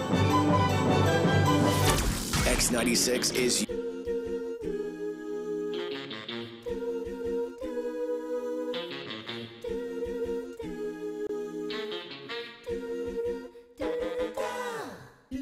Lionel Elgin, our friend. Baseball announcer. Baseball announcer extraordinaire. I've had people asking me about Lionel. What's happened to him? The season started again, and he got another job. He announces baseball on radio stations, and he keeps getting jobs because he's really good at it. He is excellent at it. He's very colorful. He loves the players, is the thing. He really, really, really loves baseball players. Really. Yeah. A lot. You'll see what we mean. This is the latest tape he sent me. He got fired again. And this is what happened. This is the last one that he was at. Here you go. You tell me if he deserved firing or not. I don't know. So we're set to go here in the 3rd. And what a beautiful day for baseball it is. Like a day in the park, folks. The athletes like cuddly little pets, frolicking, running, jumping, chasing, and retrieving balls. Furry, fuzzy fellas. So here comes Davis now, 0 for 1 today, flying out to right in the first. Notice the way Davis likes to sway back and forth, foot to foot at the plate. First offering from Lee, fastball strike in the outside corner, 0-1. And as Davis teeter-totters back and forth, one can't help but notice the up and down motion of each cheek of his finely toned hind end. Like two pistons in a perfectly timed machine, lubed with oils and perspiration for maximum viscosity. Lee set now, kicks and fires, breaking ball low, 1-1. They call it the show, folks, and no wonder. Davis very muscular. Also, one of the unfortunate individuals involved in the steroid controversy, being questioned by league officials. Of course, Davis denies it. The 1-1 pitch, just inside ball 2. I don't personally know much about steroids. I know in most cases they're taken via hypodermic needle. And I'm of the opinion, folks, that if a player wants to stick something in his hind end or have a fellow teammate poke him in the rear, so be it. Who are we to judge? If it helps the game, bend me over and stick it in. And see, then that's when they went to commercial at that point, and they fired him. Then they fired him. He doesn't get it. Now, was it his comments about steroids? Is that what the problem was? That must be it. Yeah. You know what He sounds pro-steroid. You know what the problem is that he needs a color man. He does. He needs someone in there with him. He's doing it all by himself. He needs to do the play-by-play. He needs somebody to do the color. I think he's capable of doing. Well, he does both. I think perfectly. Yeah, he does both, but he needs to. I'm going to continue to send these to Larry Miller, and hopefully we can get him hired for the Bees. Because you just like him in town. Yeah, I think he's an excellent. He's an excellent announcer. I think we got enough of his kind in this town.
X, Radio from Hell. Melissa McCarthy is a national treasure. All right, 7:45, time to award round one of your boner voting. And round one of the boner voting is brought to you by... In part by... Thank you. In part by... quite a bit of wine. Quite a bit. A significant... significant amount of wine. Is red or white? Some white, and then I thought, and switch to red. So it was a mixture. Yeah. All right. I need to start all over again. All right.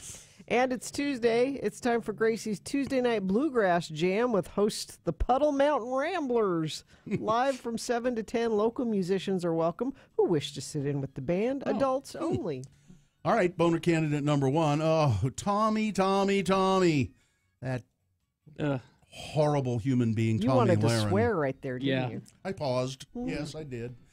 She gets taken down by a genealogist after she makes remarks about low-skilled immigrants to this country, people who don't speak English, who are poor. These are not the kind of people we want here. This genealogist did some quick work and discovered that Tommy Lahren's great-great-grandmother lived in this country for 41 years and spoke no English. She spoke German. How dare she? Among other things in her past. Boner candidate number two. Well, that's not what my attorney says. The guy taking upskirt photos of women in Walmart. And first of all, I'm amazed at how many women would be wearing skirts at the Walmart. Yeah, you're supposed to wear pajamas, right? Right, and slippers. Yeah. But it's really true. But Maybe they're on their way to church or something. I don't know. So anyway, he gets arrested. He says, "My attorney says it's perfectly legal." Now, apparently, one of our attorney friends, Wade Taylor, says he knows attorneys who would argue that it is legal. Yeah, it could be legal. They would lose those cases, but I would think. they would argue it. Yeah. And then there's boner candidate number three. You open a Burger King, and I'll put on some clothes. A drunk man stripping naked because the Burger King was closed. Let's see. Devin won a Gracie's gift card, and the winner of the boner voting was good-spirited voting between number one and number two, but the winner, Tommy Lahren, boner candidate number one. There you go. That is your winner of round one. It is on its way to the Boner Dome for Boner Fight. It is awaiting the winner of round two's boner voting. One of those two will be boner of the day. Round two happens at 8:20 with 3 new candidates. And then at 9:20 is when we do Boner Fight. Now, Wade Taylor's listening right now. I should just tell him I'm using his pen. You are. The pen that he gave me. Now, Carrie told a story, or briefly recap your story. Okay, so the thrust of it was a friend of Sue's, her father got a call, says, "We have kidnapped your daughter, and you need to transfer $5,000 into this account, or we start cutting off fingers." And he can hear a woman in distress also on the phone. So, I mean, it was believable. It was acted beautifully, and he wound up transferring the money, but they were able to stop the transfer before those people pulled the money out of their account. But it nearly happened. So it's a scam. Yeah, it's a scam. And we started hearing from people online and in the chat room, yeah, that happened to me, or I know somebody it happened to. So the X poll, has something similar happened to you or someone in your family or a friend? 877-602-9696. And we can expand this out. It doesn't have to just be kidnapping. There are all kinds of scams that people try to pull on people. Yeah, we mentioned people that call and say, "Oh, hi, Grandma, it's your grandson, and I'm in jail. I need bail. Don't call Mom and Dad. They'll be so mad. I'm in jail." So any of those. Someone says, when I was on my LDS mission in California, my parents were called by someone pretending to be my kidnapper, saying I was taken to Panama and they needed money if they wanted me to come home alive. My parents said no, they didn't have the money, but called the cops, who called the mission president, who knew I was not kidnapped. So 877, there go the lines. 87. Yeah. It's amazing to me. I think we're going to hear there are lots and lots and lots of these. I know somebody who... still in all red. Yeah. Somebody who got conned in a romantic con. Oh. They met a woman online at an online dating site, and she convinced this man who recently came into a little bit of money that she lived in Ghana and was trying to make it to America, and she needed just some money to file this form, and then some money for this. I know this story. And then some money for that, and then some money pictures. for plane tickets, and she sent pictures and good looking. And and then it turned into the very classic. Oh, I'm going to stop over in this country where my uncle owns a gold mine. A gold mine. And to get this gold into the U.S., I just have to pay the taxes on it. How much money was he out? Thousands, like 5,000 plus. Wow. Dollars over a period of time. Yeah. And really, I think to this day, he still can't come to terms with that. It was all. He fake. Still thinks it was real. I think. Kinda. I mean, I think. Because the no one wants to reality believe of they could be taken like that. Like I think I'm smart. I wouldn't get. I mean, he probably just wouldn't talk about it. But I think he's never really. We got people on the line. Let's get a couple of quick phone calls in. 877-602-9696. Let's start on line one with John. Hello, John. John, tell us your story. Hey, how's it going? So check this out. My ex and I used to live in Austin. Now I live in Midvale, but she got a call from her ex-husband that their daughter was kidnapped from the Austin Junior High School right there. Mm-hmm. And he stayed on the line with the people. They were definitely from out of the country somewhere. They were faking it. They had her screaming in the background like same story. Same thing. So did he give up a bunch of money? No, what he did was he had his coworkers call the police on the other line, and he talked to them and said he was going all the way to the bank, but it was going to take him forever to get there. He kept them on the line, and he kept them on the line, and they finally gave up, like, even though he kept talking to them, I'm about to give you the money. Oh, to hell with it. They got suspicious or whatever. Hey, thanks, John. All right, Thanks a lot. Thanks.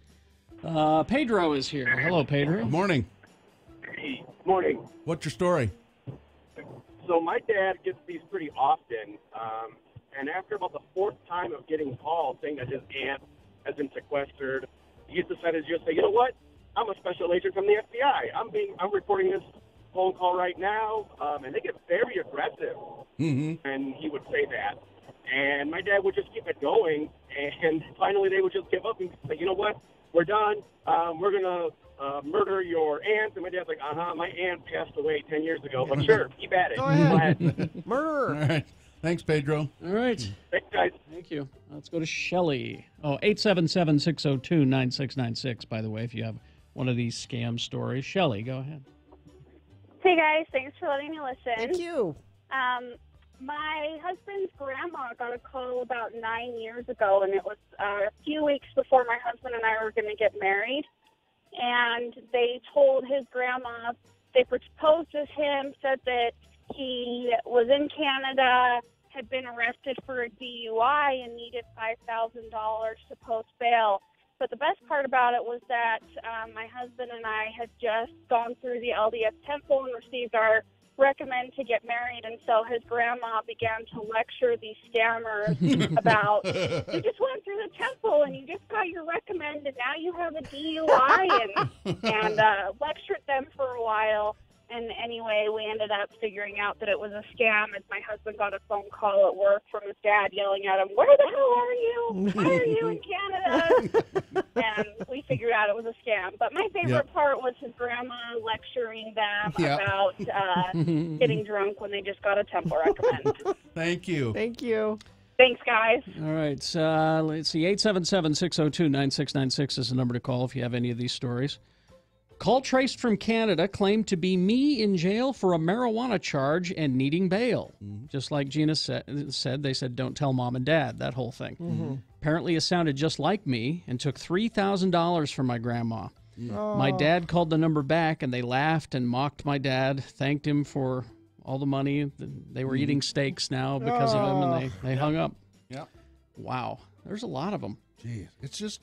A local friend of mine was held at ransom in her Cancun timeshare for 4 days. Well, this is an actual This one. is actual. Yeah. They shook her and her family down for nearly $22,000 before they had a chance to run away. They're now trying to sell her timeshare and has major PTSD. This was just a month ago. Oh. Not a scam. That's That's scam. an actual That's one, yeah. We're talking about actual ones.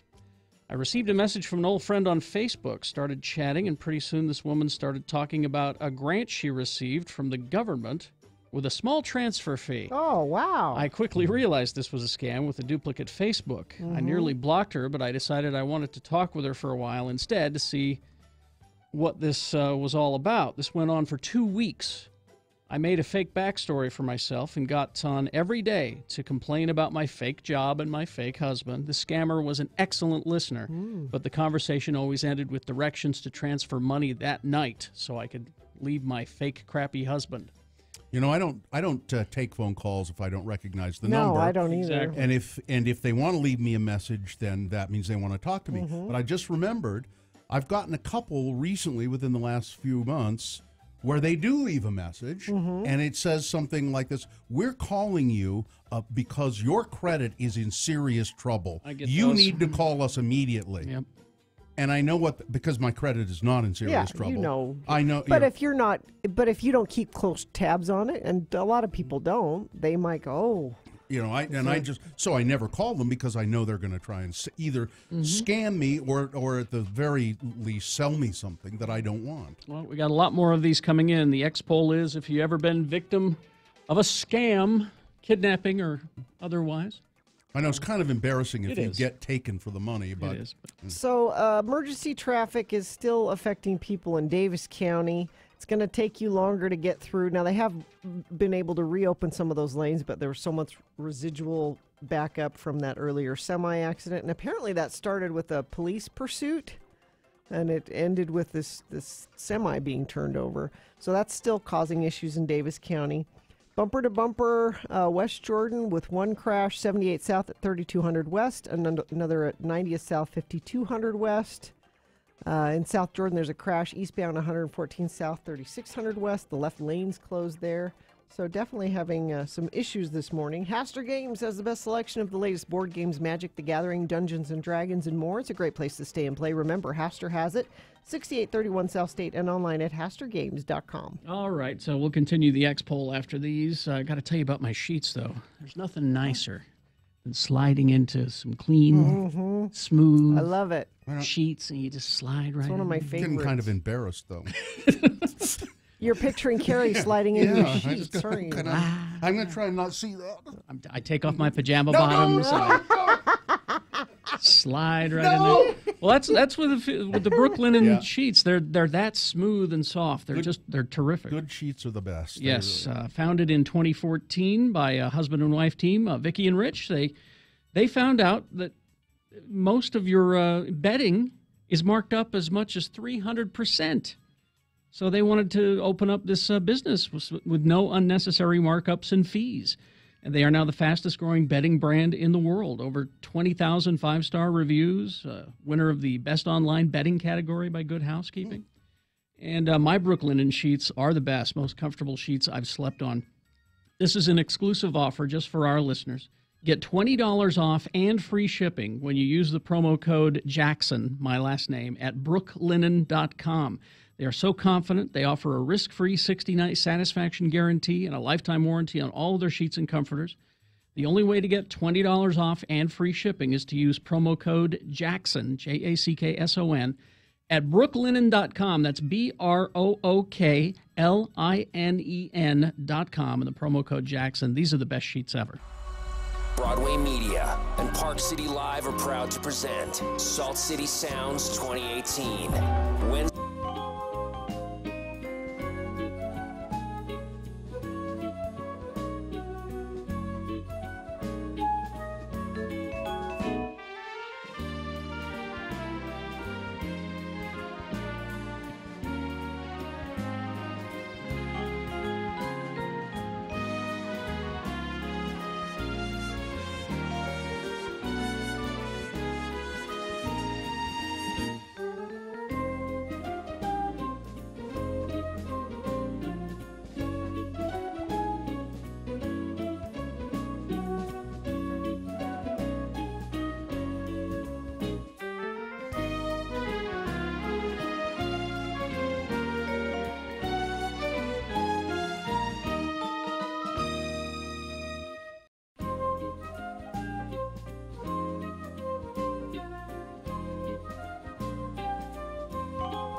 23rd century. Humans have left the lowly confines of planet Earth and have sought their destiny among the stars. While many things have changed, one constant remains: the need for young men to venture forth and do the work of the Lord. This is the tale of two such men who at the age of 19 have answered the call of their general authorities and are embarking on a 2-year mission to spread the gospel throughout the galaxy. This is the story of Space Elders! Our elders have just rendezvoused their warp-capable 10-speed bikes with the USS Pork Rind, a small craft manned, if you will excuse the misuse of the term, by pigs. Not your ordinary run-of-the-mill pigs, mind you, but sentient, talking pigs. Pigs in space! Welcome aboard, gentlemen. I am Captain Link Hogthrob, commander of the USS Pork Rind. This is my first officer, Miss Piggy. Hello. And that pig over there is our ship's physician, Dr. Strangepork. Hello, elders. Hi, I'm Elder Chris Jensen, and this is my companion, Elder Jensen. Hi. We represent the Church of Jesus Christ of Latter-day Saints. You know, the Mormons. We have heard tales of your exploits from other space vessels. Yes. Is it true that your church provides for eternal marriages? Well, yes, ma'am, it is. Eternal meaning in this life, in the next life, and forever and ever? Kind of like syndication? Yeah. Mm-hmm. Would the frog, I mean the groom, in question have to be a willing participant? That's the way it's usually done. All right, let's cut to the chase here. Does the Mormon Church recognize marriages between beings from different species? Well, such as? Pigs and frogs, you idiot! Don't you ever watch the show? Well, I believe that you'd have to seek the counsel of your bishop. I don't think we're authorized to make such a decision here in the field. I think we've reached the point in the sketch where I begin to assault our guest with karate chops. Hi! No, wait. I think I can shed some light on the subject. Now, both you and the frog in question are made of flannel and have men's hands up your... Elder Jensen! No. What I mean is that you're both Muppets, and therefore not different species. I mean, I see no reason why you can't be sealed to one another. Oh! Captain Hogthrob can marry people! You guys wait right here while I find my Kermie! Will Elder Jensen get sent home for telling pigs and frogs that they can marry one another? Will Captain Link Hogthrob get sent home for marrying a pig and a frog? Will Kermit the Frog find a way to get our elders off the Muppet Show and back into normal space? Find the answers to these and far more exciting questions on the next tail-curling episode of Space Elders!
Follow Gina Barberi on Twitter at RFHGina. Radio from Hell on X96.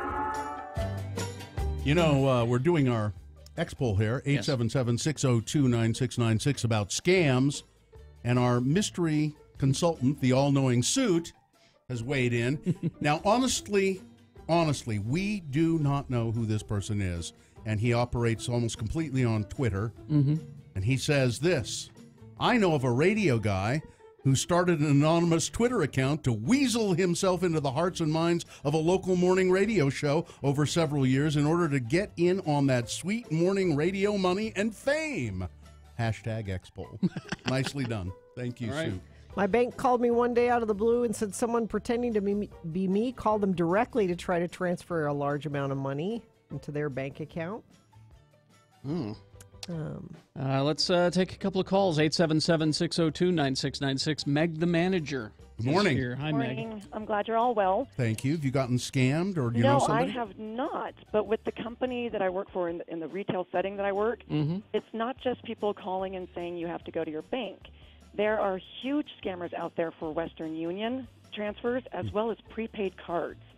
We get them all the time. I was getting a lot of texts about people saying that the IRS called me. Yeah. And So- they wanted payment in iTunes gift cards. I doubt it. Which is ridiculous, but you'd be surprised how many people fall for it because they get so scared.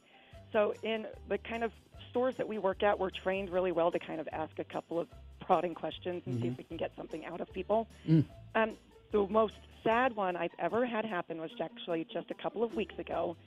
It was a very elderly Spanish-speaking only lady. She came in the evening after I had left and then came back in the next morning just bawling, just in tears, on the phone with a translator from the Utah Power Company. And I was like, I can't understand you. I don't know what's going on.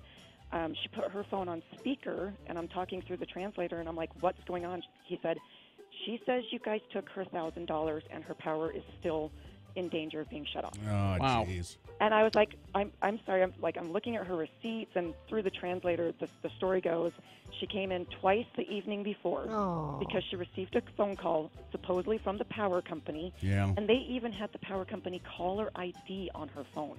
Wow. That's how good these guys were. Yeah. Wow, that's And really so good. she went in and she got $100 or $500 in prepaid like Visa cards. Wow. And gave them the number over the phone. Oh, no. And then she called them back and said, okay, is my power bill paid? And they said, no, that didn't go through. You're going to have to do it again. Oh, jeez. So she did it again. How and much money? Over $1,000. It was awful. $1,574. evil people. Thank you. Thanks It was for- horrible. Yeah. Thanks, Meg. You're welcome. Have a good day. You know, I just realized I was also scammed again. I just remembered this.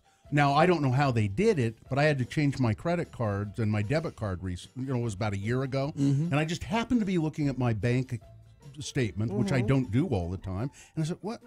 $200 at a grocery store in Virginia? Huh? What? I called the bank and they went, oh, and they put me on with the fraud department and everything. And as it turns out, somehow they'd gotten my numbers.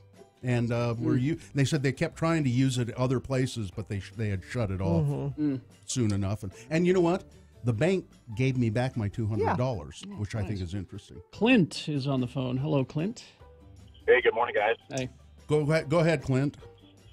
I'm a dentist, and several years ago I had somebody go to my website and look me up and find out that I do humanitarian work.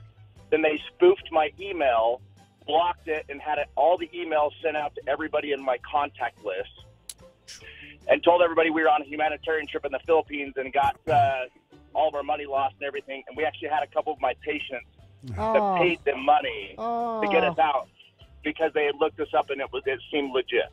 Wow. What did you so you had patients that were out money. Did you try to do something about that? Fortunately, both of them were people that owed me money, and so I just wrote it off and said, thanks for being a good patient, being loyal to me. Oh, that's the good way to do That it. is. Yeah. All right. Thanks, Clint. All right. Stephen is on the phone. Hey, how you guys doing? Good. Fine, Stephen. Good. So I think they're getting creative in what they're, as far as scams go. I keep getting these calls that are local numbers, so I'm thinking, okay, because my job, I have to answer the phone, even though if I don't know the number. And then I get to, they answer it, and they're like, hey, you have a problem with your car insurance, blah, blah, blah. You need to call, you need to take care of this right now. And I'm like, I'm pretty good friends with my insurance agent, so I know that this is not right. So I'll ask questions, and I'm like, hey, can I talk to your manager? And then I just hear the dial tone. They hang up on me. Yeah. So I call the number back, and I get this random person from Bountiful, so some guy he's like a lawyer in Bountiful. And I'm realizing, wow, they're hijacking local numbers, routing through local numbers, and then as soon as you call them back, they somehow disconnect themselves from everything. And person who you called, they're like, I didn't just call you. And I'm like, I swear you did. Like, your number came through my phone. I think someone hijacked your phone. We're going to need secret questions for your insurance people, for your grandma, for everybody's going to need. Well, I even ask questions like, I'm like, can I talk to your manager? And they're like, well, they're not here. I'm like, I'm like, what's your website for your company? And then I just click.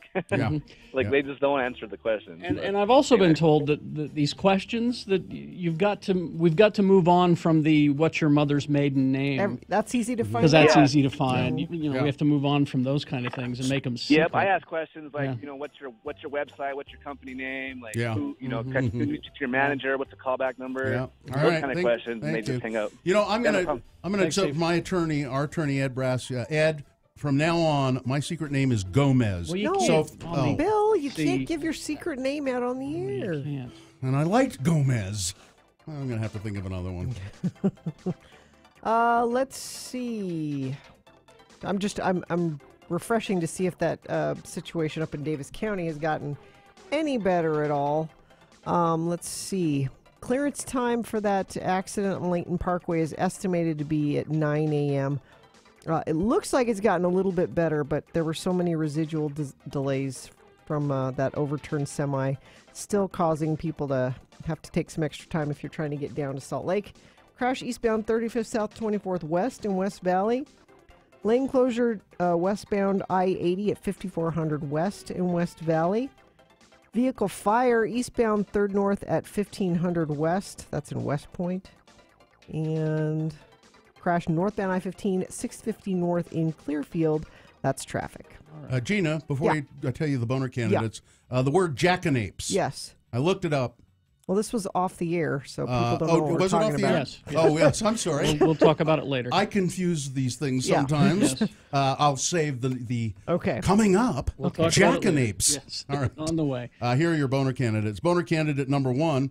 I honor my mom on her special day in my own way. Okay. Boner candidate number 2. The swamp is not even drained even a little bit. And boner candidate number 3. There is a special place in hell. All right, so you got round 2 of your boner voting, along with Big Boy News and Opinioendo coming up after these. You know where my ex-wife is right now? Yeah. I saw the pictures. Hoops Vision, getting her eyes fixed. That's pretty cool, isn't it? Hoops Vision, it's been a long time coming. The procedures at Hoops Vision have improved, or they've become more refined over the years, and more people can. Because a long time ago, she wasn't a good candidate for this particular procedure. And now the technology has improved to the point where she can get her eyes fixed, and that's a great thing. And it might be the same thing for you if you have tried laser surgery before or gone for the, for an examination, and they said, sorry, we can't do it. Maybe they can now. Well, yeah, and Hoops is always right there with all the new technology. Now, they have a Mother's Day special. Schedule your VIP consultation by the end of May. You'll get $750 off per eye. That's a remarkable $1,500 savings. It's Hoops Vision. Give them a call. Get rid of your glasses and your contact lenses. Call them 877-30-LASIK, 877-305-2745, or hoopsvision.com. X96 is your home for non-stop music. We give you a 1-hour non-stop music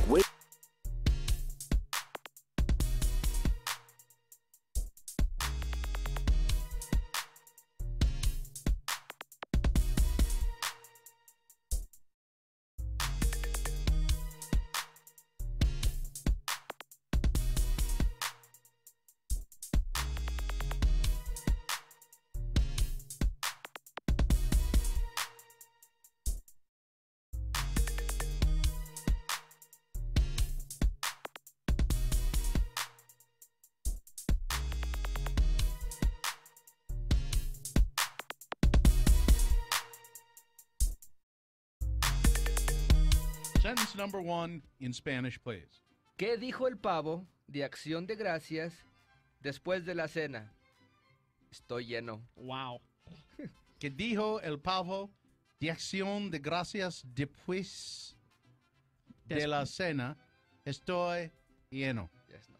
Estoy lleno. Ajá. Estoy lleno. Estoy lleno. Estoy lleno.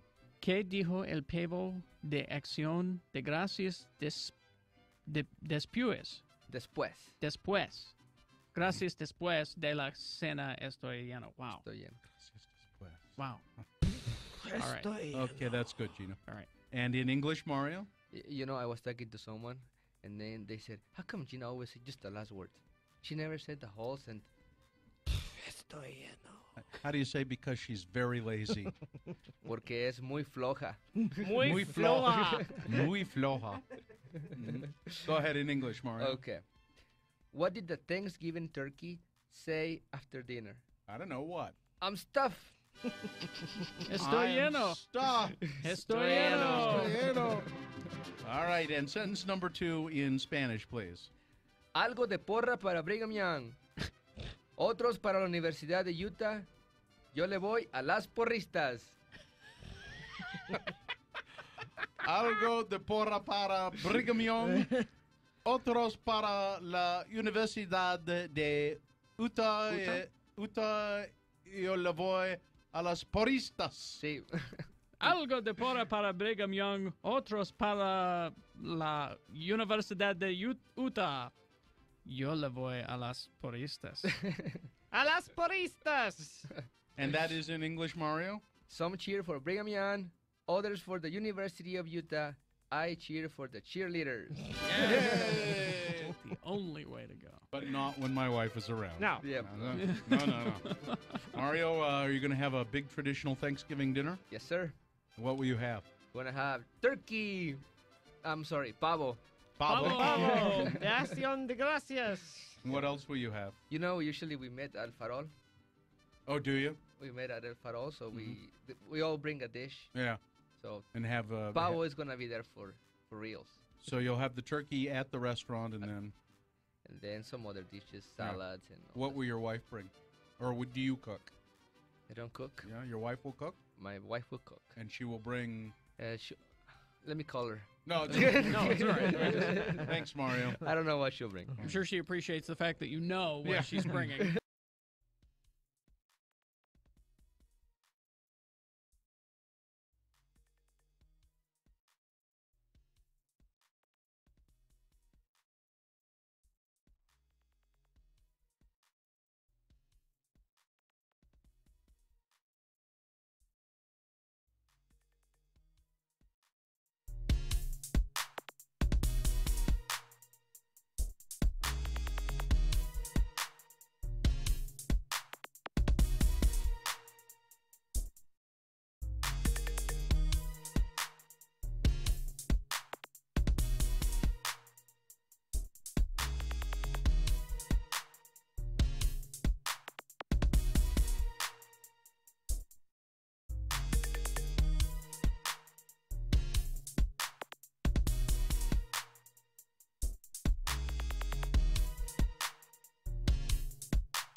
Hell show on X96. Call 877-602-9696 or text us at 33986. Message and data rates apply. Yes, they do. All right.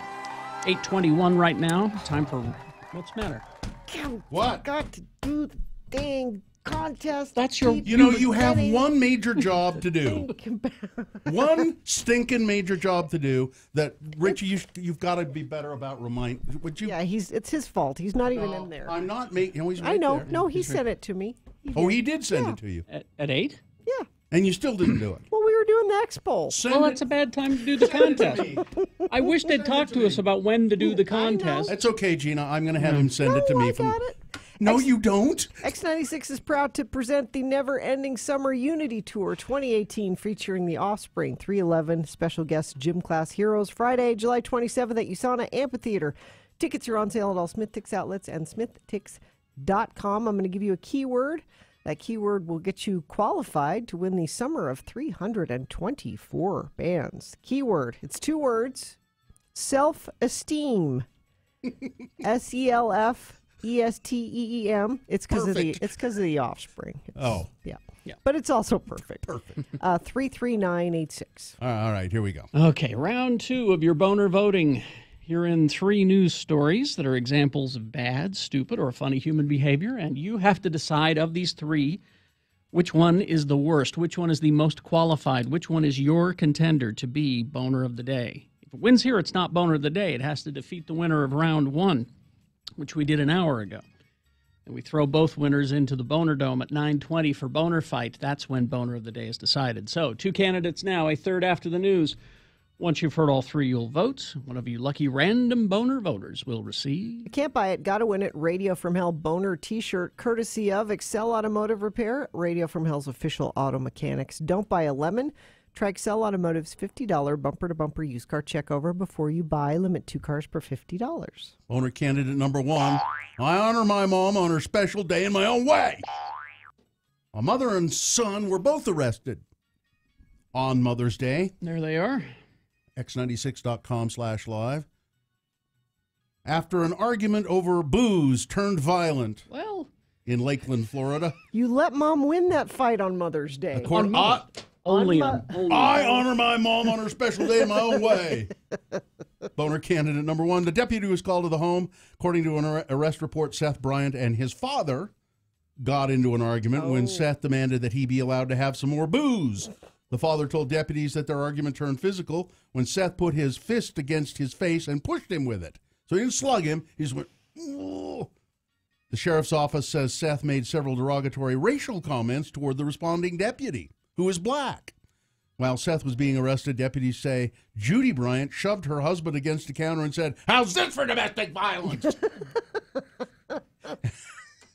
An arrest report states that she then refused commands from the deputy at the scene and resisted being taken into custody. She was eventually arrested as well.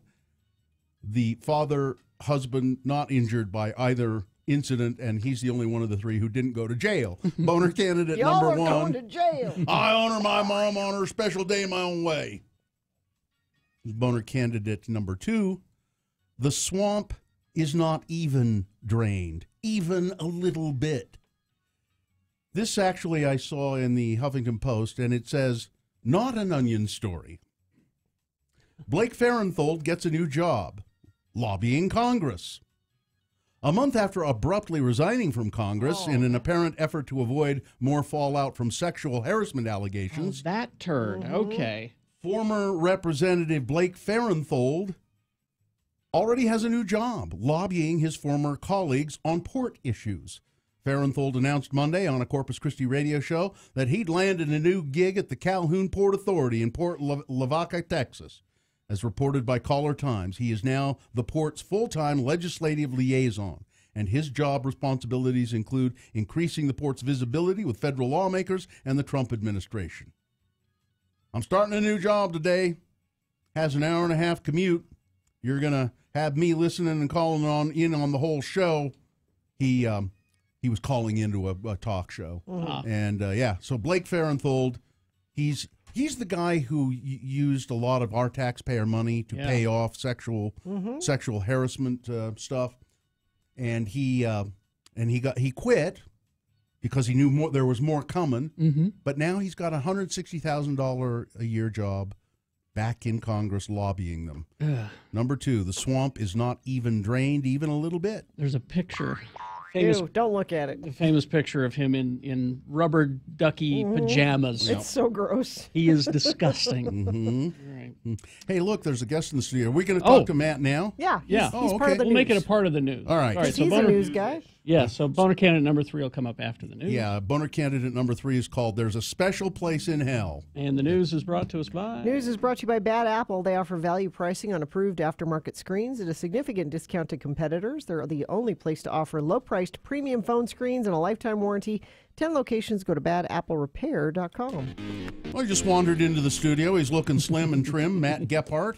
Good morning. How are you? I'm very well. How are you? Good. Why did you come here? I came here to talk about what we're doing tonight on Channel 2. Okay. Which is a stunt. Sometimes stories turn into stunts, but this one's a stunt. That began with my boss and I sitting around talking about medical debt is this massive problem for people. Yeah. It's the number 1 cause of bankruptcy, and it burdens like 6 out of 10 Americans in some way. And so it was like, okay, how do we start doing the story in different ways? And one of the things we got spitballing was, these debt collectors, they buy it up for pennies on the dollar. Right. Yeah.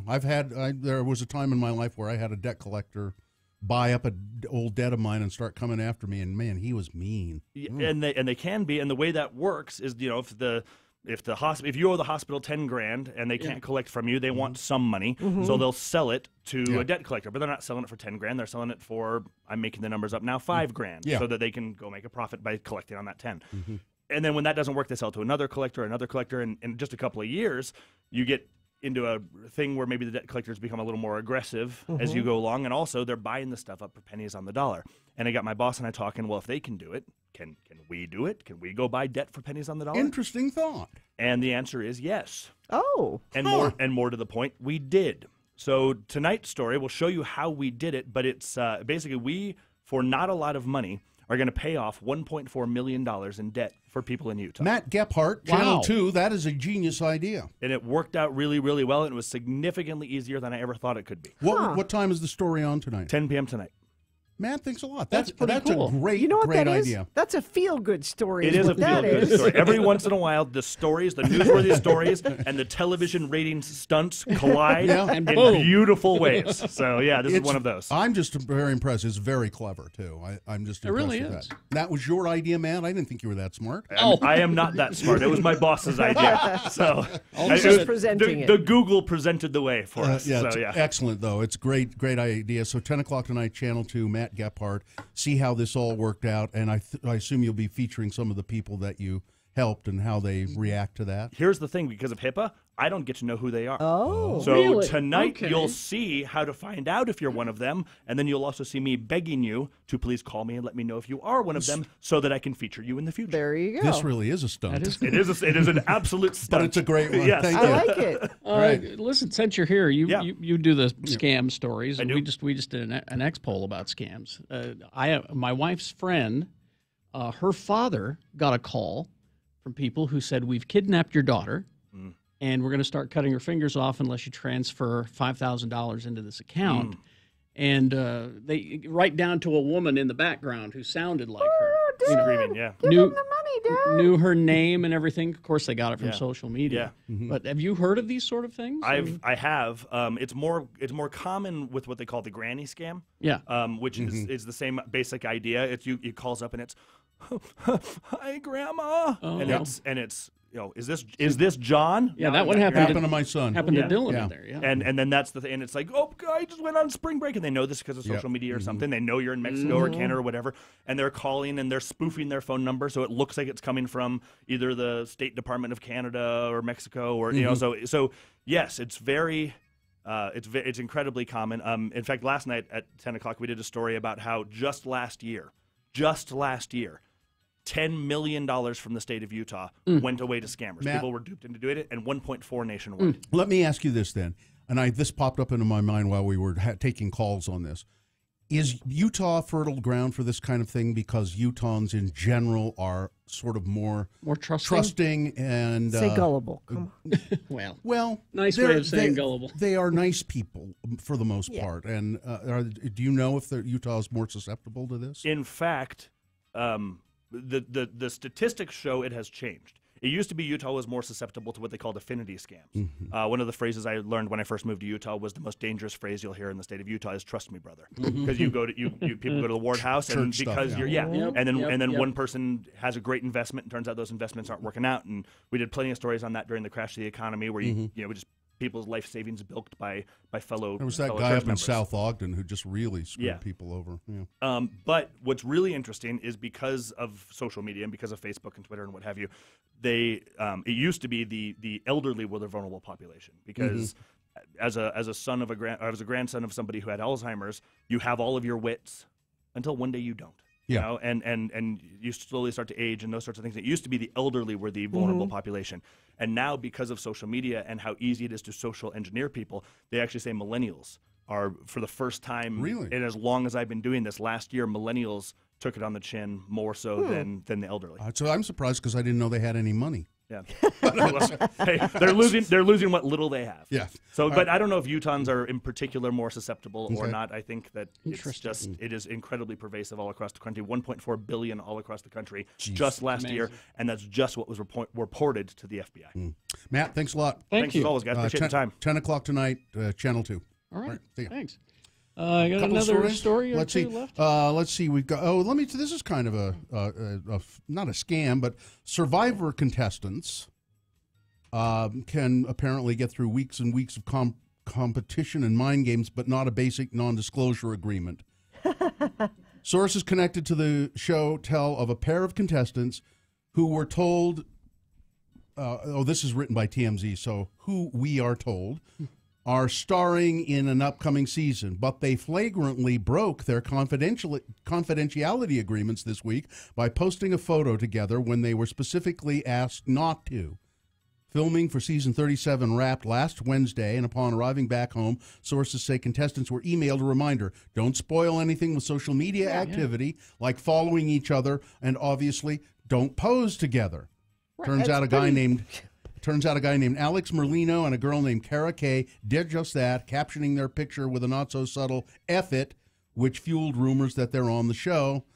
Well, those rumors are true. Alec and Kara are on the show and hit it off in Fiji, and they're boyfriend and girlfriend now. And my guess is, well, they didn't reveal anything about the ending, but if they were any money that they might have been entitled to, they now will not be entitled to. What dummies? Yeah.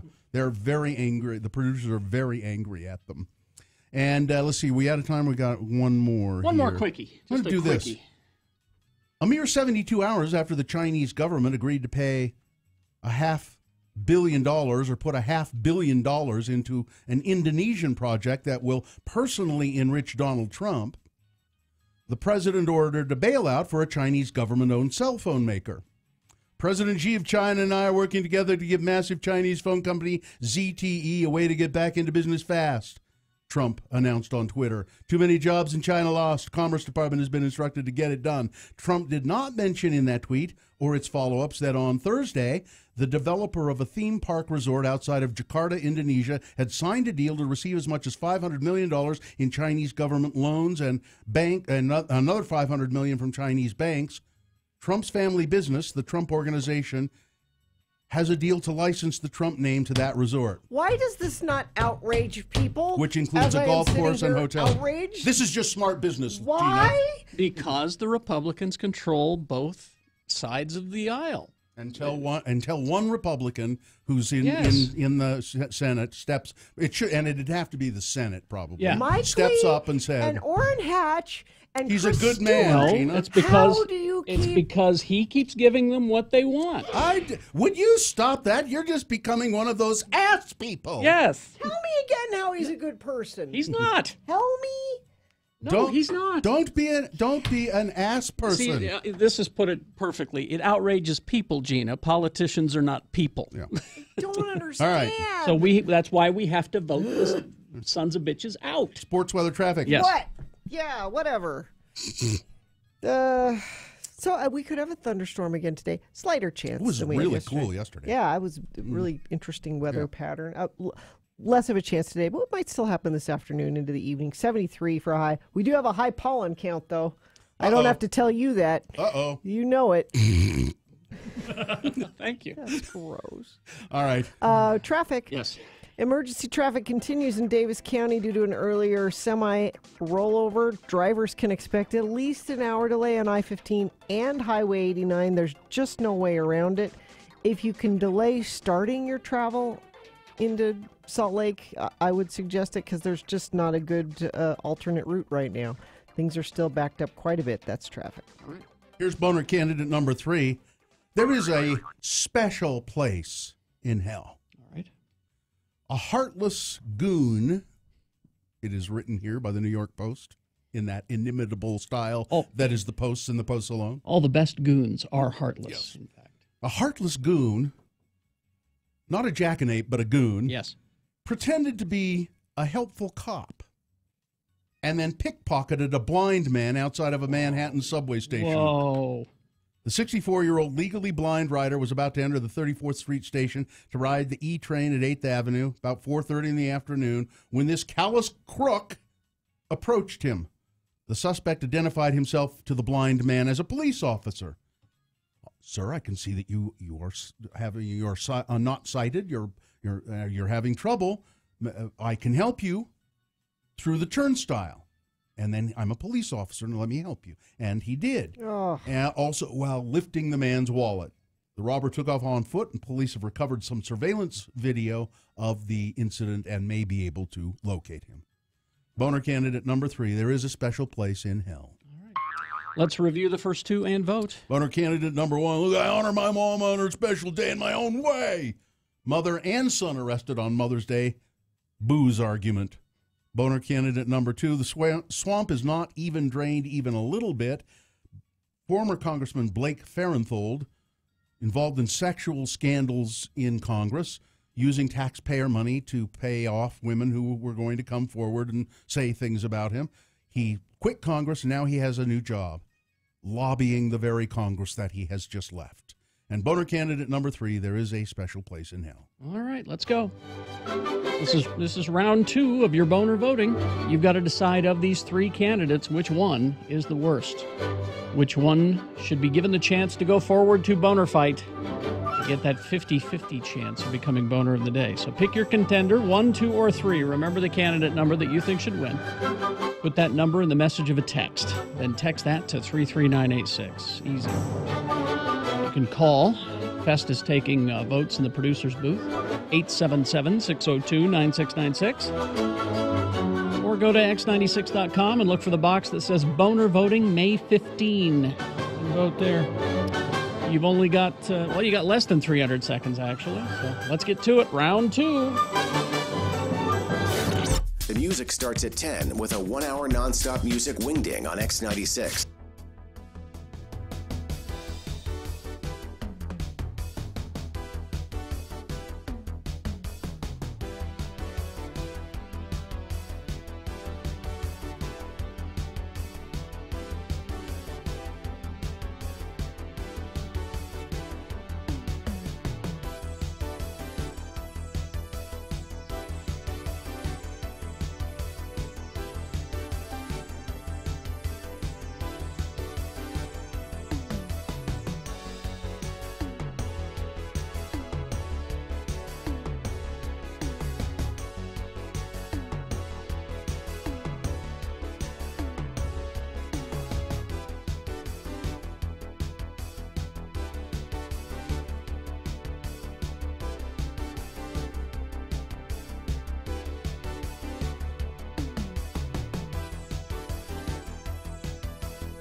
"19 science-backed ways that men can appear more attractive to women." Here you go, Richie. I'm in. And then there's a picture of Ryan Gosling. Well, he doesn't have to do anything. He's already doing it all. Former Mormon Ryan Gosling. Read on for simple ways to step up your dating game, it says. Okay, I'm ready. Look for the universal signals of flirtation. A woman smiles at her admirer, lifts her eyebrows. What are you doing, Gina? Why would you do Isn't that that to the me? universal symbol of? What is it? Yeah, that's it. Is that it? That's what they're saying right Winking? there. Yeah. Okay. Aren't you? Sequential flirting gestures. Sequential. Distinctive. Yeah, and that's it. When Gina does that, men rush to her because they think she has epilepsy. Yeah. Look for somebody in your league. Don't try and... Richie, somebody Know in where your you're league. at. No, listen, always just one step up from where I'm at. One step up? Yeah. Okay. Present yourself as high status. How do you... Your obligatory free T-shirt doesn't... No, and your man bun doesn't do it. But if so if you have like a Ford Fiesta or a Bentley, high status with the Bentley. Try and have some trappings. So buy a car you can't afford so you can get a woman? That's just an example. Have some trappings of a status that is perhaps higher than what you really are. Because women are shallow? Is that where this list is going? Yep. I mean, no. Character, personality, sense of humor. You know what women are? They're ball break. I'm sorry. Try to look older. Look a little older. Women prefer like the George Clooney, Silver Fox kind of look a little bit older. Okay. All right. So far, I'm none of these. Grow a light beard. Okay. Now, by light, that's not the color of the hair. No. Then they show... Is my beard too long for a light beard? Yeah, yours is like a full beard. Okay. Light beard is like scruff. Okay. They're showing a picture of David Beckham. I think that's who that is. Okay. David Beckham doesn't. So I need to trim back the beard a little bit. Yeah. That I can do. Yeah. He always had that kind of... build some muscle, but not too much. But Richie's got muscles. Not too much. Richie works out a lot. Not too much. But I can put my arms down, so it's not too much. Right. Right. Show him the gun show. Sun's out, guns out. Yeah.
Two of your boner voting. And round two of the boner voting is brought to you in part by a French bread pizza.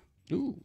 And shopping for a home, save money with a Power Rate mortgage from Security Service Federal Credit Union. Check out the great rates at ssfcu.org/mortgage. Equal housing lender membership eligibility required. Loan subject to credit approval. Boner candidate number one. Honor my mom on her special day in my own way. His mom and son getting into a fight over booze on Mother's Day. Boner candidate number two. The swamp is not even drained even a little bit. Representative Farenthold leaving Congress because of sexual scandals, hush money paid with our tax dollars. Now he's gotten a job lobbying the very congressman, the very body that he has left. And boner candidate number three, there's a special place in hell A man in the New York subway pretending to be a police officer and pickpocketing a blind man. Josh won the Boner t-shirt, and the winner, Boner candidate number 3, there is a special place in hell. All right. There you go. Is the winner of round 2's Boner voting. It is now qualified to be Boner of the Day. It has to defeat the winner of round 1. Boner fight happens at 9:20. All right. So there are a couple of things here. Yes. I was yesterday. Gina told a story about sitting next to Ava Ava on the plane. Little about 4-year-old girl who was just talk. I had my own brief moment with a toddler encounter with 2 toddlers who were very talkative and very cute, and it was just wonderful. I went to the dermatologist yesterday, and he's up on the 5th floor, and I saw I was getting to the elevator. See what he did to me? He scraped you. There you go. Yeah, he scraped off the cancer. Took that right off, huh? Yeah, scraped it right off. That's all. He said, this is not deep cancer. It's scraping kind of cancer. It ain't took root. We go down to the dermis and get rid of it, and it'll be fine. So anyway, I'm getting on the elevator, and there's a mom with a baby in a carrier, and then 2 little girls, I mean really little girls, who are so excited to go on an elevator Elevators ride. are fun. I mean, it was just wonderful. And I think there was another woman there who I think was the grandma. Did they argue over pushing the button? No, That's my usually kids. the argument. My kids always used to. Yeah. They didn't, because the one girl was too little. She was too little to know what an argument was. I mean, she was just, we're getting on, and then they get on the elevator, and then and I get on, and they start talking to me. And the one says, I like to press the buttons. It's really fun to press the buttons. I'm 3. Yes. And then the other little girl who had a doll, and she goes, yeah, I'm this many. And she holds up one finger, and I said, you're 1. And the grandma says, no, honey, you're 2 now. She goes, oh, 2. They just, God, it was so sweet. Don't you wish you were that excited about anything? And it reminded me of when I was a kid too. Of when I was one of those kind of kids who was into everybody's face all the time. I was imagine. Ava. I was Ava, probably. Just blah blah blah blah blah blah blah blah. My mother would have to say, "Would you stop? Just be quiet. You never stop talking." But that was just a wonderful moment of my day yesterday, and then I got my cancer scraped off. It was nice. It's kind of what it sounds like. Getting a little deep there, Doc. He says, hold still. He says, "Can you feel me scraping that?" And I said, "Barely," because they numb it up. Yeah. And Do you get a lollipop? No, I got some new dandruff shampoo.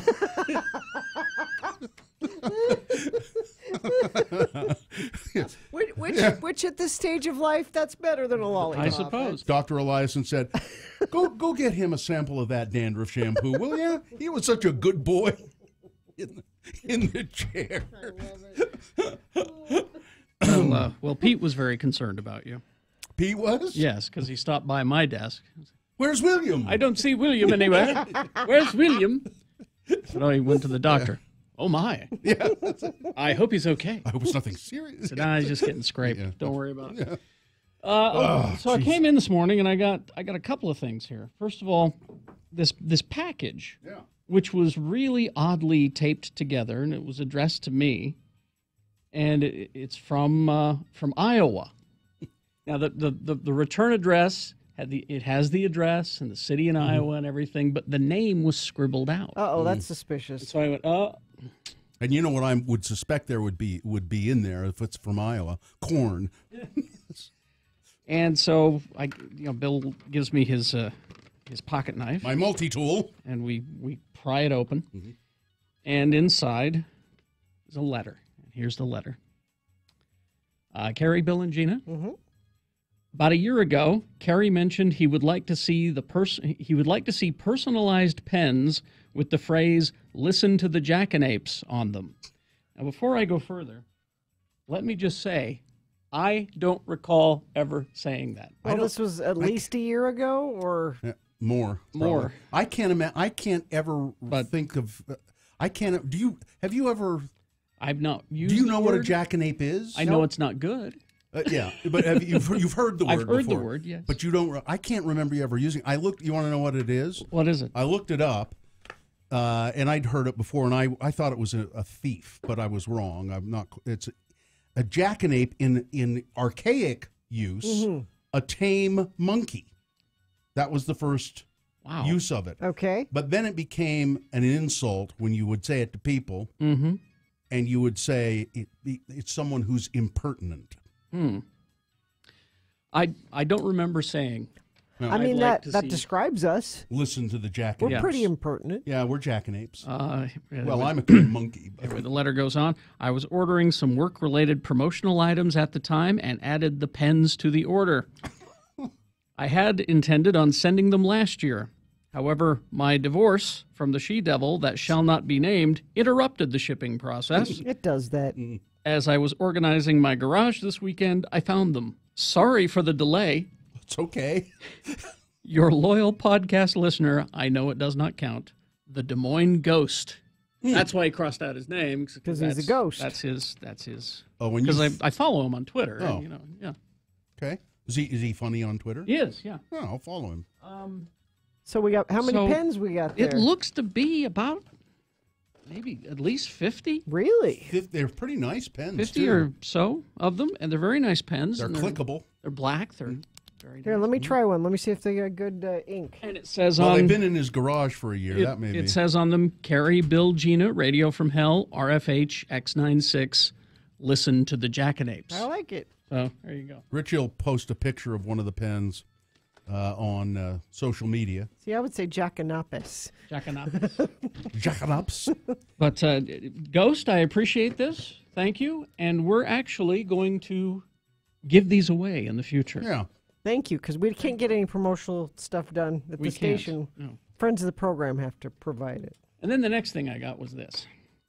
Now, this came addressed to Carrie Jackson and Geek Show, care of Broadway Media. And it's a wedding invitation. Now, here's my question, because this is the second time that this has happened to me. Okay. You're on the front. It's just a card. Okay. And on the front, it says, New Beginnings, Lasting Love, Happily Ever After. Okay. Deborah Kang and Matthew McKay Muster. Okay. And there's pictures of them there. And you flip it over, and there's another picture of them. And it's, we're registered here, and there's the ID number. Where are they registered? Bed Bath & Beyond. Join us in celebration of our marriage. Ceremony at 5 o'clock. Reception to follow. And it gives the address. Please RSVP by July 20th. Okay. What day is the ceremony? Let me see. It doesn't say, huh? Huh, that's odd. It says on this card as well, please return this response card to the bride and groom by July 20th, 2018. But I'm guessing it's sometime after July 20th. That's exactly it. Now, this is the second time this has happened. My friend Arthur You're right, it doesn't say. My friend Arthur sent a similar wedding invitation that did the same thing. Hold on. Yep. I'm going to look up their registry, because I bet it says on their registry. But see, I shouldn't have to do that. It should be, our ceremony is this. I mean, congratulations, you two. Come on, Deborah. That's Matthew. nice. But, Deborah, usually it's the woman who handles this stuff. Yeah, but it's just, like I said, this is the second time this has happened, and it's similar with Arthur's. Maybe it's a new thing. And is it a new thing that I'm just not aware I of? can't. That's a mistake. Is it a mistake? Yeah. Nowhere on there does it say what day the... I am assuming, then, that it would be the 20th. What is it? Kang and... McKay. Yeah. Oh, Muster, excuse me. Yeah. Kang and Muster. Sounds like a law firm, doesn't it? That's a Hallmark. I was going to say they made that themselves, but it's a Hallmark. Their wedding date is August 11th. Okay, but it doesn't say that anywhere. No. There's nowhere on here. I thought maybe it was just me, But see, here's the thing, because I work with some brides and grooms. Well, here's what they worried about. Let me to. see the thing real quick. They stressed about these pictures. Yes. For months. Yes. Which pictures are going to be this on the back here? Are we going to have it be... And that picture on the back, she's obviously saying, I don't care what you think, we're going this way. Is it going to say the daughter and son of so-and-so and mom and dad are divorced, and they worried about all that? Nobody caught that before they sent them out? Gina, proofreading is...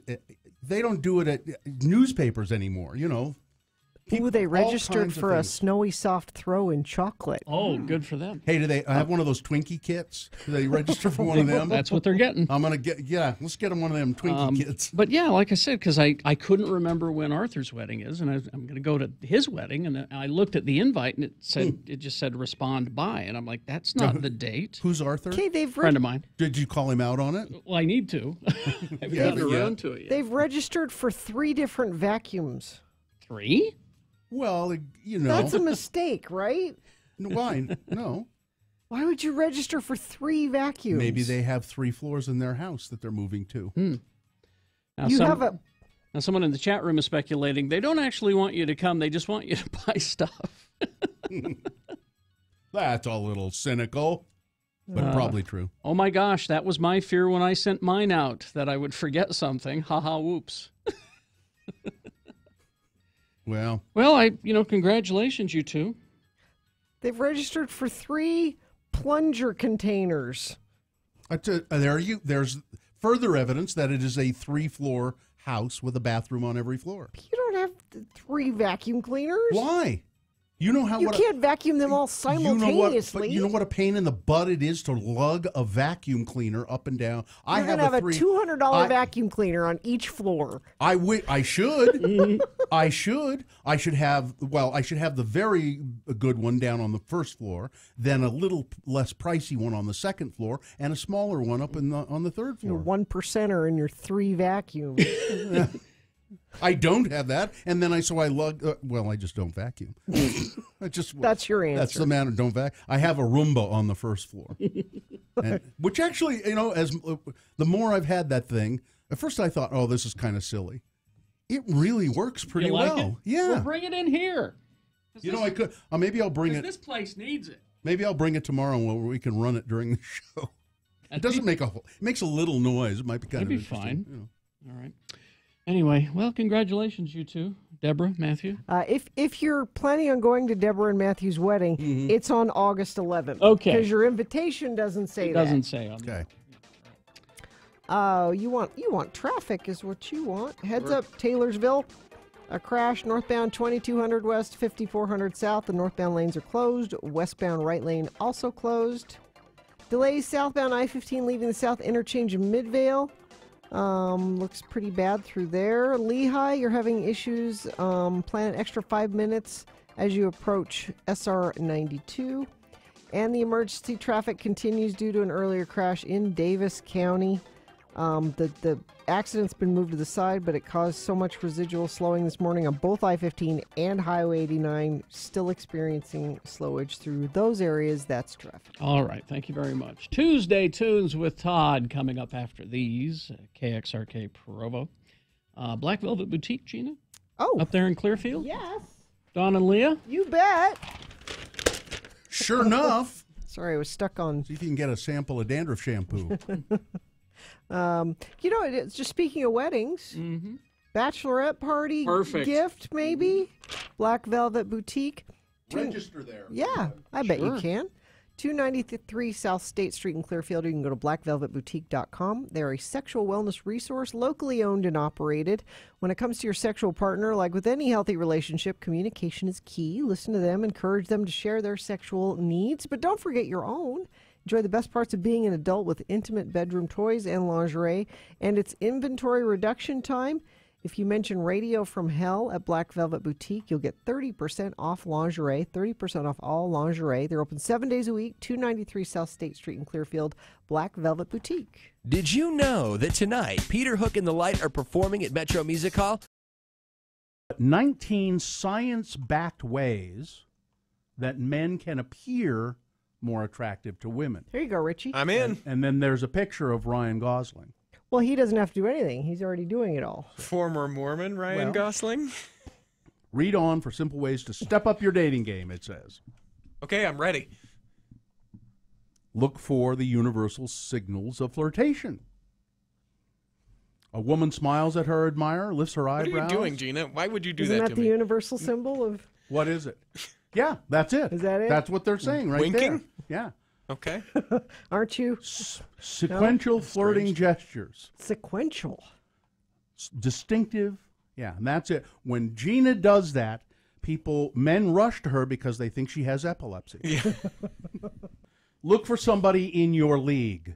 Don't try and Richie, somebody know in where your you're league. at. No, listen, always just one step up from where I'm at. One step up? Yeah. Okay. Present yourself as high status. How do you? Your obligatory free T-shirt doesn't. No, and your man bun doesn't do it. But if so if you have like a Ford Fiesta or a Bentley, high status with the Bentley. Try and have some trappings. So buy a car you can't afford so you can get a woman. That's just an example. Have some trappings of a status that is perhaps higher than what you really are. Because women are shallow. Is that where this list is going? Yep. I mean, no. Character, personality, sense of humor. You know what women are? They're ball break. I'm sorry. Try to look older. Look a little older. Women prefer like the George Clooney, Silver Fox kind of look a little bit older. Okay. All right. So far, I'm none of these. Grow a light beard. Okay. Now, by light, that's not the color of the hair. No. Then they show. Is my beard too long for a light beard? Yeah, yours is like a full beard. Okay. Light beard is like scruff. Okay. They're showing a picture of David Beckham. I think that's who that is. Okay. David Beckham doesn't. So I need to trim back the beard a little bit. Yeah. That I can do. Yeah. He always had that kind of. Yeah. Build some muscle, but not too much. But Richie's got muscle. Not too much. Richie works out a lot. Not too much. But I can put my arms down, so it's not too much. Right. Right. Show him the gun show. Sun's out, guns out. Yeah.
longest-running morning show in Utah. That doesn't necessarily mean it's good, but, I mean, come on. You know, we'll take what we can get. X96. All right. Look, everybody. It's Todd.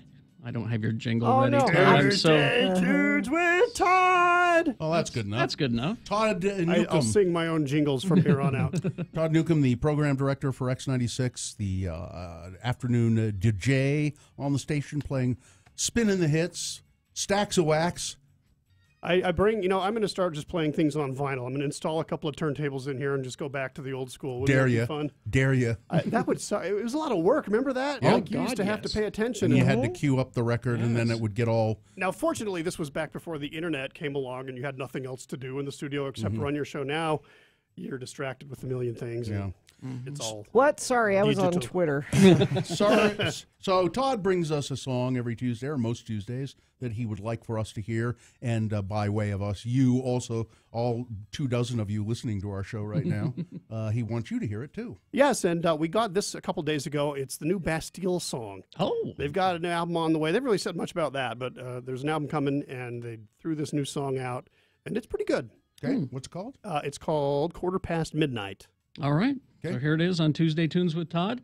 Bastille, Quarter Past Midnight, X96. It's a quarter past midnight as we cut through the city.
Bastille song.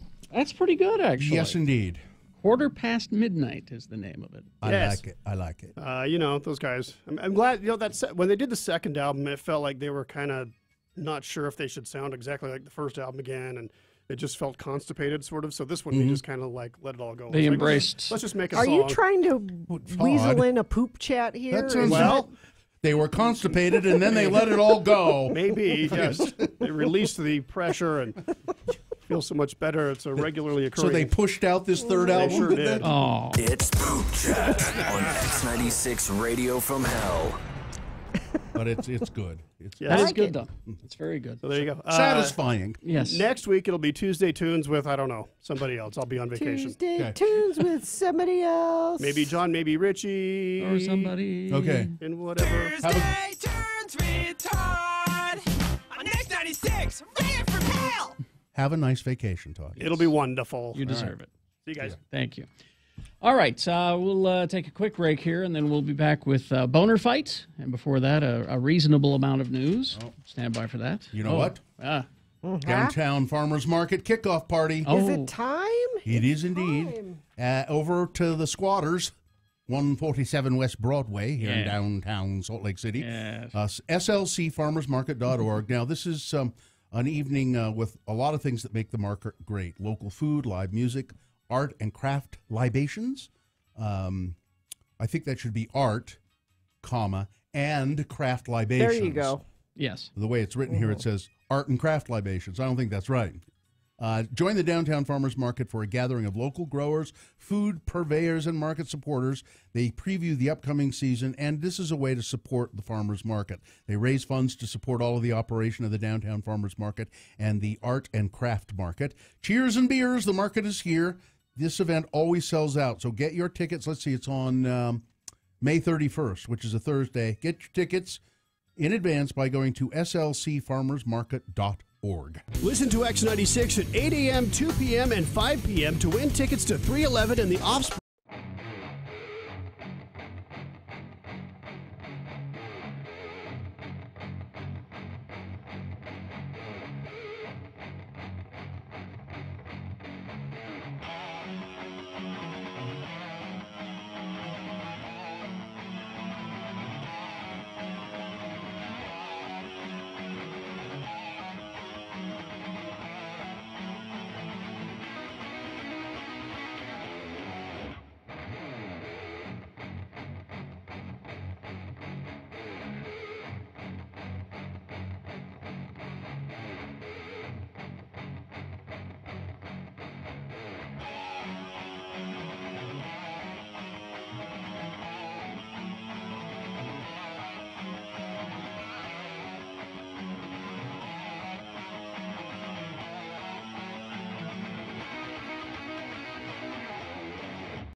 Radio from Hell on X96. All right, 9:20. We will get to Boner Fight in a bit, but first, a little bit of news. Brought to you by a brand new concept called Lady Jane's Haircuts for Men, now open in Riverdale, just east of the Home Depot on Riverdale Road. Get an unbelievable haircut, hot lather, neck shave, and a hot towel treatment for just $12. Walk in anytime, 7 days a week. Justin Hartley. He's an actor person. Okay. In This Is Us. He's opening up about a scary interaction with a fan because, quote, she should be ashamed of herself. Okay. While dining at a restaurant in Chicago, he said a This Is Us superfan approached him and his friends at their table. This woman, who I don't know, a stranger to me, recognized me, started screaming and going crazy, he said. She ran over and started kissing me. Oh. Mr. Hartley claims that he told the woman to back away as she had invaded his personal space. I said, you don't walk up to people that you don't know and put your mouth on their face. I know you. I watch you every week. If I did that to you, I would be in prison. Please do not do that. And not that I'm trying to teach you life lessons here, but I feel that this is really a good one for you. Don't do that to anybody ever again, he said. The woman appeared embarrassed at the encounter, as you might rightly expect, so she and Hartley had a little breaking of bread, whatever that means. But he said the anonymous fan then approached his table again to ask for a photo. I said, I'm good. I'm good with photos, but I'm not taking photos with you after you sexually harassed me. I'm not good with a photo. And then the interaction continued to be poor until she finally left the restaurant. As she left the restaurant, she said, according to him, Justin Hartley's a jerk. Yeah, he's the jerk. Yeah. The girlfriend of Jared Baum, who was accused of murdering 2 Utah teens, took a plea deal. Stems from an arrest that, to her, acknowledging that she knew the whereabouts of the bodies of the victims. 34-year-old Morgan Henderson was originally charged with obstruction of justice, a second-degree felony. She had denied knowing about the disappearance of 18-year-old Breezy Otteson and 17-year-old Riley Powell, but after she was arrested, she admitted to the police, I was there when my boyfriend, Jared Baum, allegedly killed the 2 people and pushed their bodies down into the abandoned Tintic well. You knew exactly what happened. Yeah, she saw it all. According to court documents, she pleaded guilty to several charges, possession of dangerous weapons, so forth and so on. But it was a plea deal, so ultimately the sentencing will go easier on her. Mr. Baum is charged with aggravated murder and could face the death penalty. It's not a certain thing yet, but. And a West Jordan couple who prosecutors say tried to cash in on the state's coyote bounty program by claiming that they had killed a lot more coyotes than they actually had. How many coyote carcasses you got over there? Oh, there's dozens of them. They now face felony charges. Jared Don Gasser and his wife, Stacy Lynn DeMille, were charged with fraud, actually. Under the Division of Wildlife Resources program, participants get $50 for each properly documented coyote, as they would probably say. We call them coyotes. Coyote. That they kill in Utah. Participants are required to record the date and GPS location of each kill. According to charging documents, the Division of Wildlife Resources got suspicious when Mr. Gasser and Ms. DeMille's alleged kill total exceeded expectations of what a person could normally harvest. They claimed 237. It seems like a lot. They got greedy. Yep. Apparently they probably could have got away with half that. Well, apparently they had only really killed 24, but somehow they inflated it to 237. Didn't work out too well. Meghan Markle's dad is going to skip the royal wedding, or maybe not. Good, he's an embarrassment. Her dad will not be attending the wedding, according to Prince Harry this week, after he was busted for selling staged paparazzi photos of himself ahead of the big day. Thomas Markle is bowing out of the royal nuptials so he doesn't embarrass his daughter. And Howie Mandel says, Meghan Markle, huh? So she was on the Suits Deal or No Deal show. Oh, yeah. She was one of the first suitcase models on that show. Is that what they called them? Or briefcase models, I guess. Yeah. He says, I really don't remember her. Well, there are hundreds of them. I don't. I'd like to say I do, and if she's watching and but I don't remember you, Megan. I've seen a lot of pictures, but I just don't. But I'm still upset that you haven't invited me to the wedding, he said. I gave you your start. You should have invited me to the wedding. And, I got to do this story quickly and then move. Commerce Secretary Wilbur Ross offered himself up and President Trump up as prime evidence that there is no reason to be concerned about the safety of U.S. beef.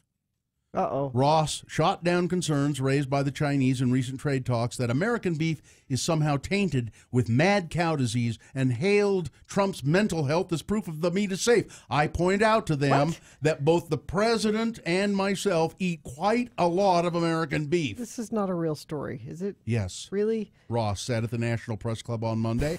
And other than the fact that we're in public office, there are no signs that we have mental instability as a result of that. So he's trying to make a joke, you see. It's backfiring. Ross recently returned from China for trade discussions. Now China is sending an economic envoy to Washington to ease trade sanctions. But he's got proof positive that our meat is good because the president and I both consume large quantities. I like that. I like the hamburger and the hot dog. Yeah. Wilbur Mitts Ross. in there too, yeah. All right. It's Boner Fight with Radio from Hell on X96. That's not really curious. Mitt really prefers hot dog meat. The hot dog meat. Hot dog meat. The hot dog meat and the hamburger meat. It's my favorite meat. He likes hamburger, but the hot dog meat is his favorite meat. I'm a human. He's gone hot dog hunting on occasion. Really? Well, that's how you get the Wild meat. hot dog. Yeah. I'm a human. Here's Boner candidate number one. It is the winner of round one in the 7 o'clock hour, and it is Tommy Lahren, who is a very conservative political pundit, and people put her on TV mainly because she's good looking and young.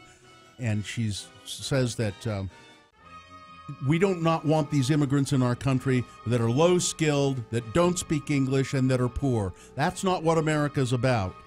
Well, a genealogist, upon hearing this, did some quick research and found out that Tommy Lahren's own ancestors, her great-great-grandmother, lived in America for 41 years and never learned to speak English. She spoke German exclusively. So shut up, you. Yeah. Shut up, you. And Boner candidate number two, there is a special place in hell. The cop in the New York City subway system, or he pretended to be a cop. He told the blind guy who doesn't know better because he can't see him, I'm a police officer, allow me to help you through the turnstile here in the subway. And in the process, he pickpocketed the blind man's wallet. That's number two. You're reprehensible, both of them. Yeah. All right, so you got to decide which one of these is the worst, which one deserves to be Boner of the Day. 1 or 2. Remember your candidate number. Put that number in the message of a text, and then text that to 33986. You can call, use your voice to vote. The Festus taking votes once again, 877-602-9696. Or go to x96.com and look for the box that says Boner Fight May 15 and vote there. If you don't see that box, refresh. It should appear. All right, you got 300 seconds. Let's go. This is Boner of the Day. X96 gives you a 1-hour nonstop music wingding with John Smith.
Spear.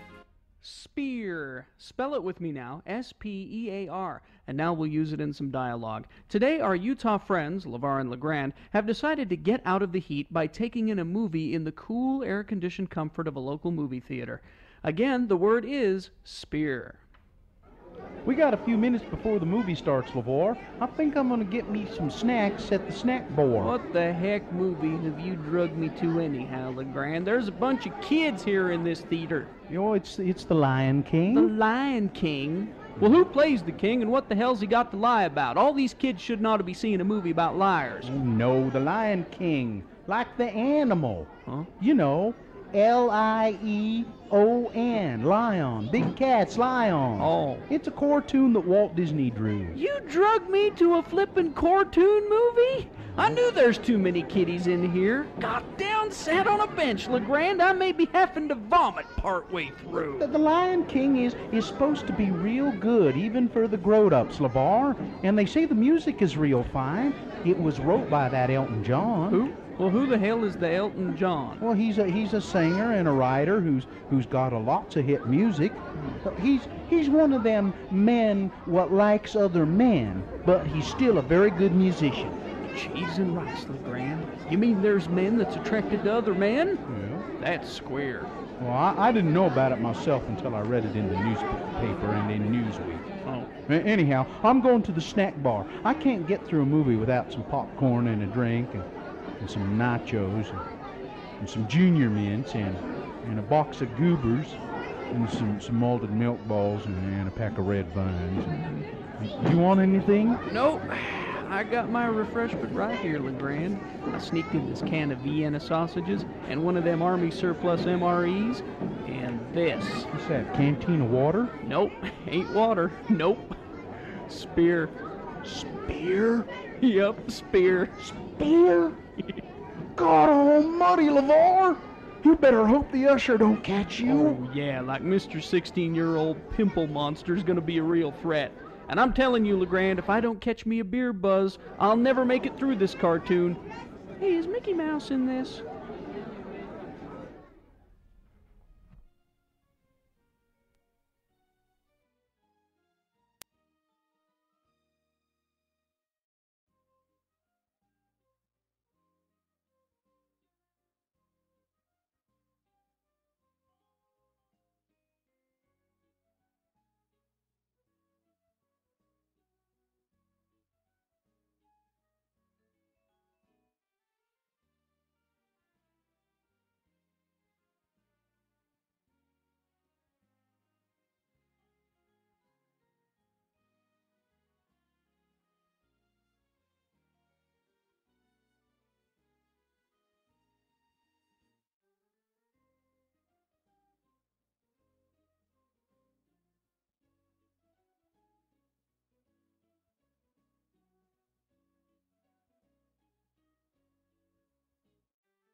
Award Boner of the Day. And the Boner of the Day is brought to you in part by a lot of wine and French bread pizza.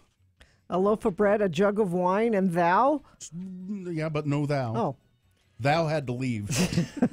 And all month long at Performance Toyota Bountiful, they're saluting U.S. military with $1,000 discounts on any new Toyota for any branch of the military. Offers may be combined. Thou was off to the opera with Mother Thou. Well, let's see. We had boner candidate number 1, Tommy. Conservative pundit Tommy Lahren. She is just an awful person who everybody says is so smart. I don't see it. And every time she speaks, she speaks well, but she says really dumb things. Yeah. And this time she was talking about immigration, and I don't know. And then boner candidate number 2, there is a special place in hell. This is a man who pretended to be a police officer helping a blind man through the turnstile of the subway in New York. And as he was helping him through this turnstile, he picked his pocket, the blind man's pocket, and ran off with his wallet. There was very fevered voting here. Fevered. Oh. And by one vote, the winner was... It should be number 2. It is. Okay, good. By one As much as I hate vote. Tommy, You it know, should be number 2. You know, I say that. Well, one vote would have tied it, so it actually needed 2 votes to win. So, anyway, So there you go. Number 2. That is now the Boner of the Day for May 15, and it is now qualified for Boner of the Week. That'll happen on Friday at about this time. So your elder son has joined us in the studio, Gina. Hi, Festus. Hey, guys. And was it last week you told us the story of... Yes. I think it was last Friday. Your brother... Oh, yeah. Jeremy... What he wanted you to do, get pepper sprayed in the face. Yeah. And it was, what, $300? $300 to get pepper sprayed in the face. $300. And you did Worth it. every penny. You did it. Yeah. Yes. You still working on the $300, or did you throw it away? He got me a nice Mother's Day present. Did it burn a hole in your pocket? I bought that before. Oh, you did? Yeah. Okay. You still got the $300? Yeah. So it didn't burn a hole in your pocket? Not quite yet. Okay, good. I'm trying to be responsible with this one. So when my grandfather would always say to me, I worked for him for years, and he would pay me, and he'd say, now, don't let that money burn a hole in your pocket. What? Why would I do that? What? Is money hot? So We'll anyway, get there eventually. Pepper sprayed in the face for $300. And pepper spray, by the way, isn't it simply just made from the oils It's from capsaicin. capsaicin from hot peppers. It's exactly what you want in your eyes. No. So we got this email from somebody named Justin, excuse me. After listening to the show last week about Festus and his new part-time job, I have an offer for Festus. Oh, no. You knew it was coming. Oh. To eat. No. I think it says each, but I think he means... It means eat, yeah. To eat around 3 ounces of ghost pepper, 5.5 ounces of ghost pepper chips, or ghost pepper jerky. I am willing to pay $100 to see him eat this on the show. No. Let me know if you're interested. Thanks, Justin. This is a bad precedent. No, stop it. I don't think we getting rid of opportunities. But I don't think we can legally solicit this kind of activity, can we? Sure we can. No.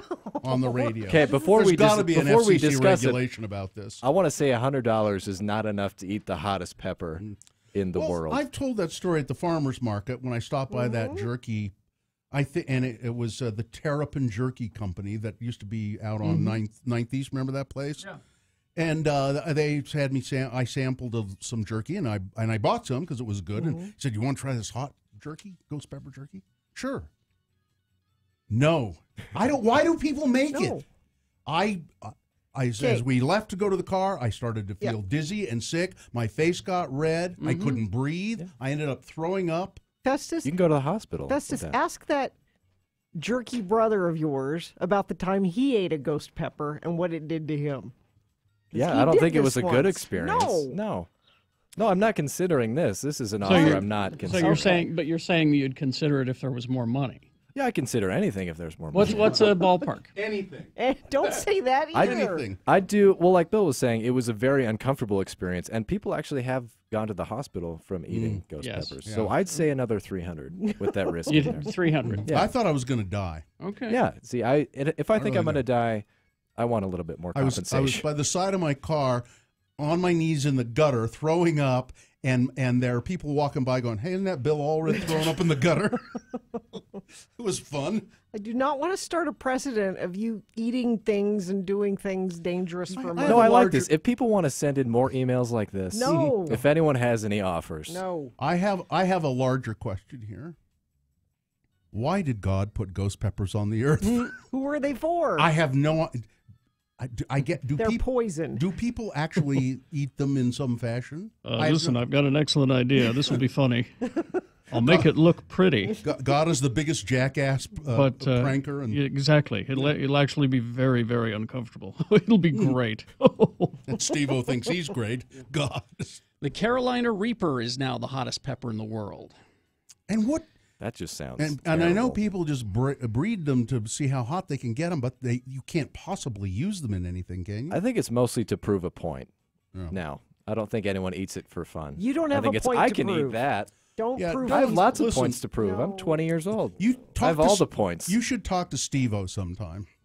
Yeah, he's been in here before. Yeah, he has. Yeah. He still does some of that stuff, but he has many broken bones, and he's not. It was not a really great. Well, I guess he made enough money on his career doing that. Yeah, don't use that because he's. He's a good example. No, he's not a good example. You kind of like to do that, huh? I don't want to hurt my body in any way, but I'm willing to be uncomfortable. Uncomfortable, yeah. In India, they use ghost pepper paste around property as animal repellent. There you go. That's something we should eat. There you go. No, all right. Do not send any more emails to radiofromhell@x96.com. I don't know. We're getting requests for a feature Don't called. do that. You should take that away from him. We're getting requests for a feature called "Will Festus Eat It?" No. Yes. No. I know you're not for this. You don't eat salad. Somebody No give him one pays me to $100 eat to eat a salad. salad. I will give you $100 if you eat a salad. You want to do that on the show? That would be great. That's a great way to spend 5 minutes. And in just the amount of time that we've been talking about this, the Carolina Reaper pepper is now no longer the hottest pepper. It is now Pepper X at 3 million Scoville units. Who's watching the pepper stock? So why salad, Gina? He won't eat a salad. So? Thank you. We're talking about dare food. He just won't have he won't eat a salad. How much? There's no fun in that. How much for a salad? I'd do a salad for $50. All right, I'll that's eat a salad. content. Yeah. $50, he'll eat a Content, salad. Dylan. Let's film it. $50, he'll eat a salad. Yep. Thanks, Big Festus. hugging deal. We gotta go. All right, XL Automotive Repair. There's no dare there. You take your car in there, you will get a fair price and honest work done on your car. We've all used XL Automotive Repair. There are mechanics. They are the best, and they are of their word. I've sent many a person there saying this is where you go, and I get. They call me and they say you were right, and I'm like, call them and tell them thank you. They will do this work for you.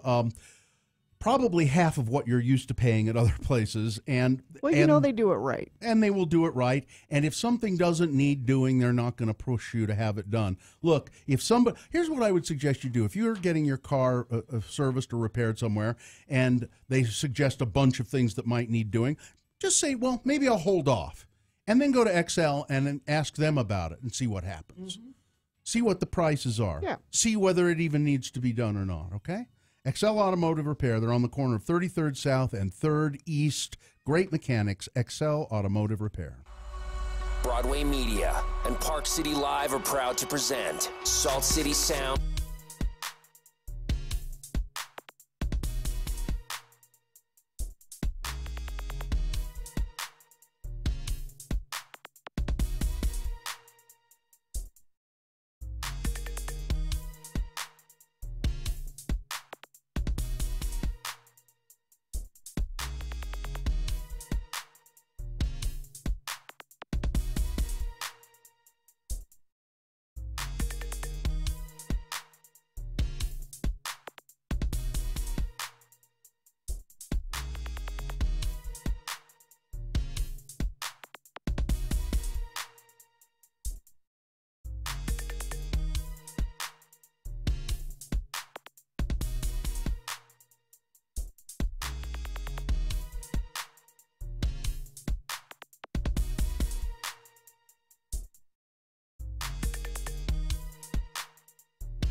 X96.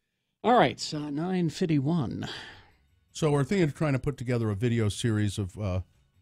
We're talking about Festus. Will Festus eat it? But I'd like to do. Will Gina eat it? No. Well, the answer is no. Well, but I mean, but maybe we. see, like maybe once a week we'll find some odd food item and we'll put it down. Will Gina eat it? Here, Gina. Will you eat this? No. That is so. That's going to be the feature. feature. Short video. But I mean, but then the challenge is to find something that she'll look at and go, well, okay. You know, to find something unusual that she might go, well, okay. See, that it would be on us to find something of a challenge. It would be a challenge on us to find. Here's our director of content. Yes, we have secured the funds and the salad, and after tomorrow's Radio from Hell show, Festus on Facebook Live will eat a salad for $50. A salad for $50? You have to wait for $50. You have to wait till after tomorrow's show. I eat salad all the time. Nobody pays me. It's because you're a sucker. It's because you screwed yourself out of $50. Jeez. See, he doesn't. He won't ever eat one. So you don't need to challenge him with a ghost pepper. You just challenge him with a salad. But is it because he doesn't like them, or is it because he just doesn't disregards them? He I doesn't think like it's them. both. Look at her race. I know it's my fault. It's totally Gina's fault my completely. The little kids are great eaters. Yeah. But he had single mom syndrome with the terrible eater for a mom. Yeah. Now we're getting offers here. Gina, $20, one slice of cheese. Nope. Not even the fake like Kraft singles, the stuff that's not even processed. It's not even cheese. It's not even really cheese. No. Velveeta? No. I'm not eating things for money. Gina, $50. Eating one of those branzino fish at the current with a head on it. Come on. Nope. They're pretty good. They're delicious. I had a branzino the last time I was there. Things that are looking at me? $50 kidney pie. No.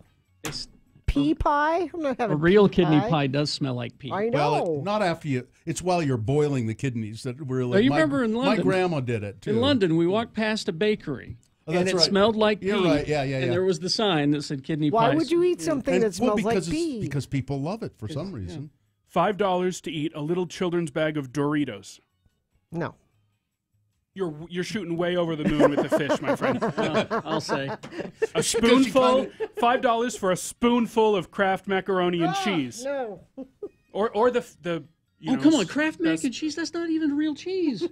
It's the flavor. See, It's this the is the thing flavor. that I understand about No, you. no, it's with her. She won't do Dorito Cheetos. She wouldn't do Cheetos. You would eat a damn steak every day, wouldn't you? Yeah. Where you're wrong is the money part of it. Yeah, she's not going to eat things for money. I'm not going to eat things for money. I may eat things for. She's married to You need to get creative. She's married to a Sure. doctor. She All doesn't right. need to eat things for money. All right, I will go work 5 hours for the road home. Oh, see now. If you eat a bag of Doritos potato chips. See now. Festus will come with me. See now you're. He thumbs up. He's good. But it has See, to be now it's getting not a interesting. kid's bag then. It's got to be a bigger bag. This one you Eat get a at the whole giant bag of Doritos. She just might not be able to. Well, I can. Just a little bag. Okay, now this is Now getting we're interesting. talking. Now we're All right. we're getting there. I'm right? I'll work on some more proposals throughout the week, and I'll get back to you. How about? Someone is offering $100 for a spoonful of soft Old Ford authentic goat cheese. See, they're way off. Nope. Festus, $50 caviar. Yeah, He says he'll do that. Yeah, that's no big deal. So This he is accepts getting that. out- So that person just lost $50, right? This is getting out of control. All right. This is getting. We're gonna find something. How about Gina? How about if I donate something to charity, you'll go to my dermatologist and have him scrape something off like you have cancer, but you don't I really. don't. Just have him scrape part But of I your, don't see anything here. Nope. Just scrape part of your scrape- face off. Nope. So the same place as Bill, right Yeah. here. They're I'd have kinda- to have a matching scab. Yeah. He put a bandage on it, but it just fell off. All right. Let's do the promo and All right. get out of here.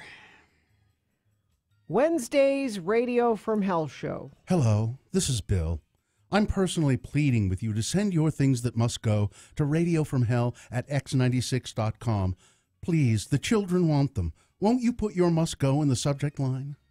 At 7:45, I, Carrie Jackson, will be reviewing Solo, the new Star Wars movie. You want to know all about it. No spoilers. Be sure to listen. And then at 9, Corey will be in with Corey's Community and Concert Calendar. That's Wednesday's Radio from Hell show on X96. Thank you for that. It's the Radio from Hell show. Yeah. From now on, it will be the Radio from Hell show. Mm-hmm. All right. Here's Smith. Smith. That's me. Elton Smith. No. No? John Smith. John Smith, that's it. You're very close. I know. Elton. That's I met an Elton at Costco the other day. He had this name tag. I went, "Oh, Elton, is that your real name?" "Yes, sir, it is." I bet he gets that a lot. It's a good name. I don't bet he gets a lot of Elton John jokes. Hey, Rocket Man, how's it going? I remembered after I left the store, my grandmother had an uncle named Elton, and they just all called him Uncle Elt. Uncle Elt? Uncle Elt. Yeah. All right. Did you have fun? I did. Went to Disneyland. Oh, you are so creative of the places you picked a vacation. Yep. Disneyland every time. Every time. Mm-hmm. We did do some other things in the Los Angeles area. I bet you didn't go to the art museum, did you? Big, beautiful, the L.A. County Art Museum up on the hill. Nope. Disneyland. 4-year-old man. What is a 4-year-old going to do at an art museum? Ruin everything. We'll never learn anything about art unless you start now. Well, that's why they have the internet. All right.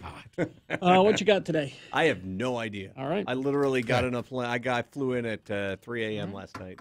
So live long and prosper, bitches. Don't you know who I am? I got a sample of dandruff shampoo. John Smith is next. I'll do something. A 1-hour nonstop music wingding starts now. Utah's original alternative, X96.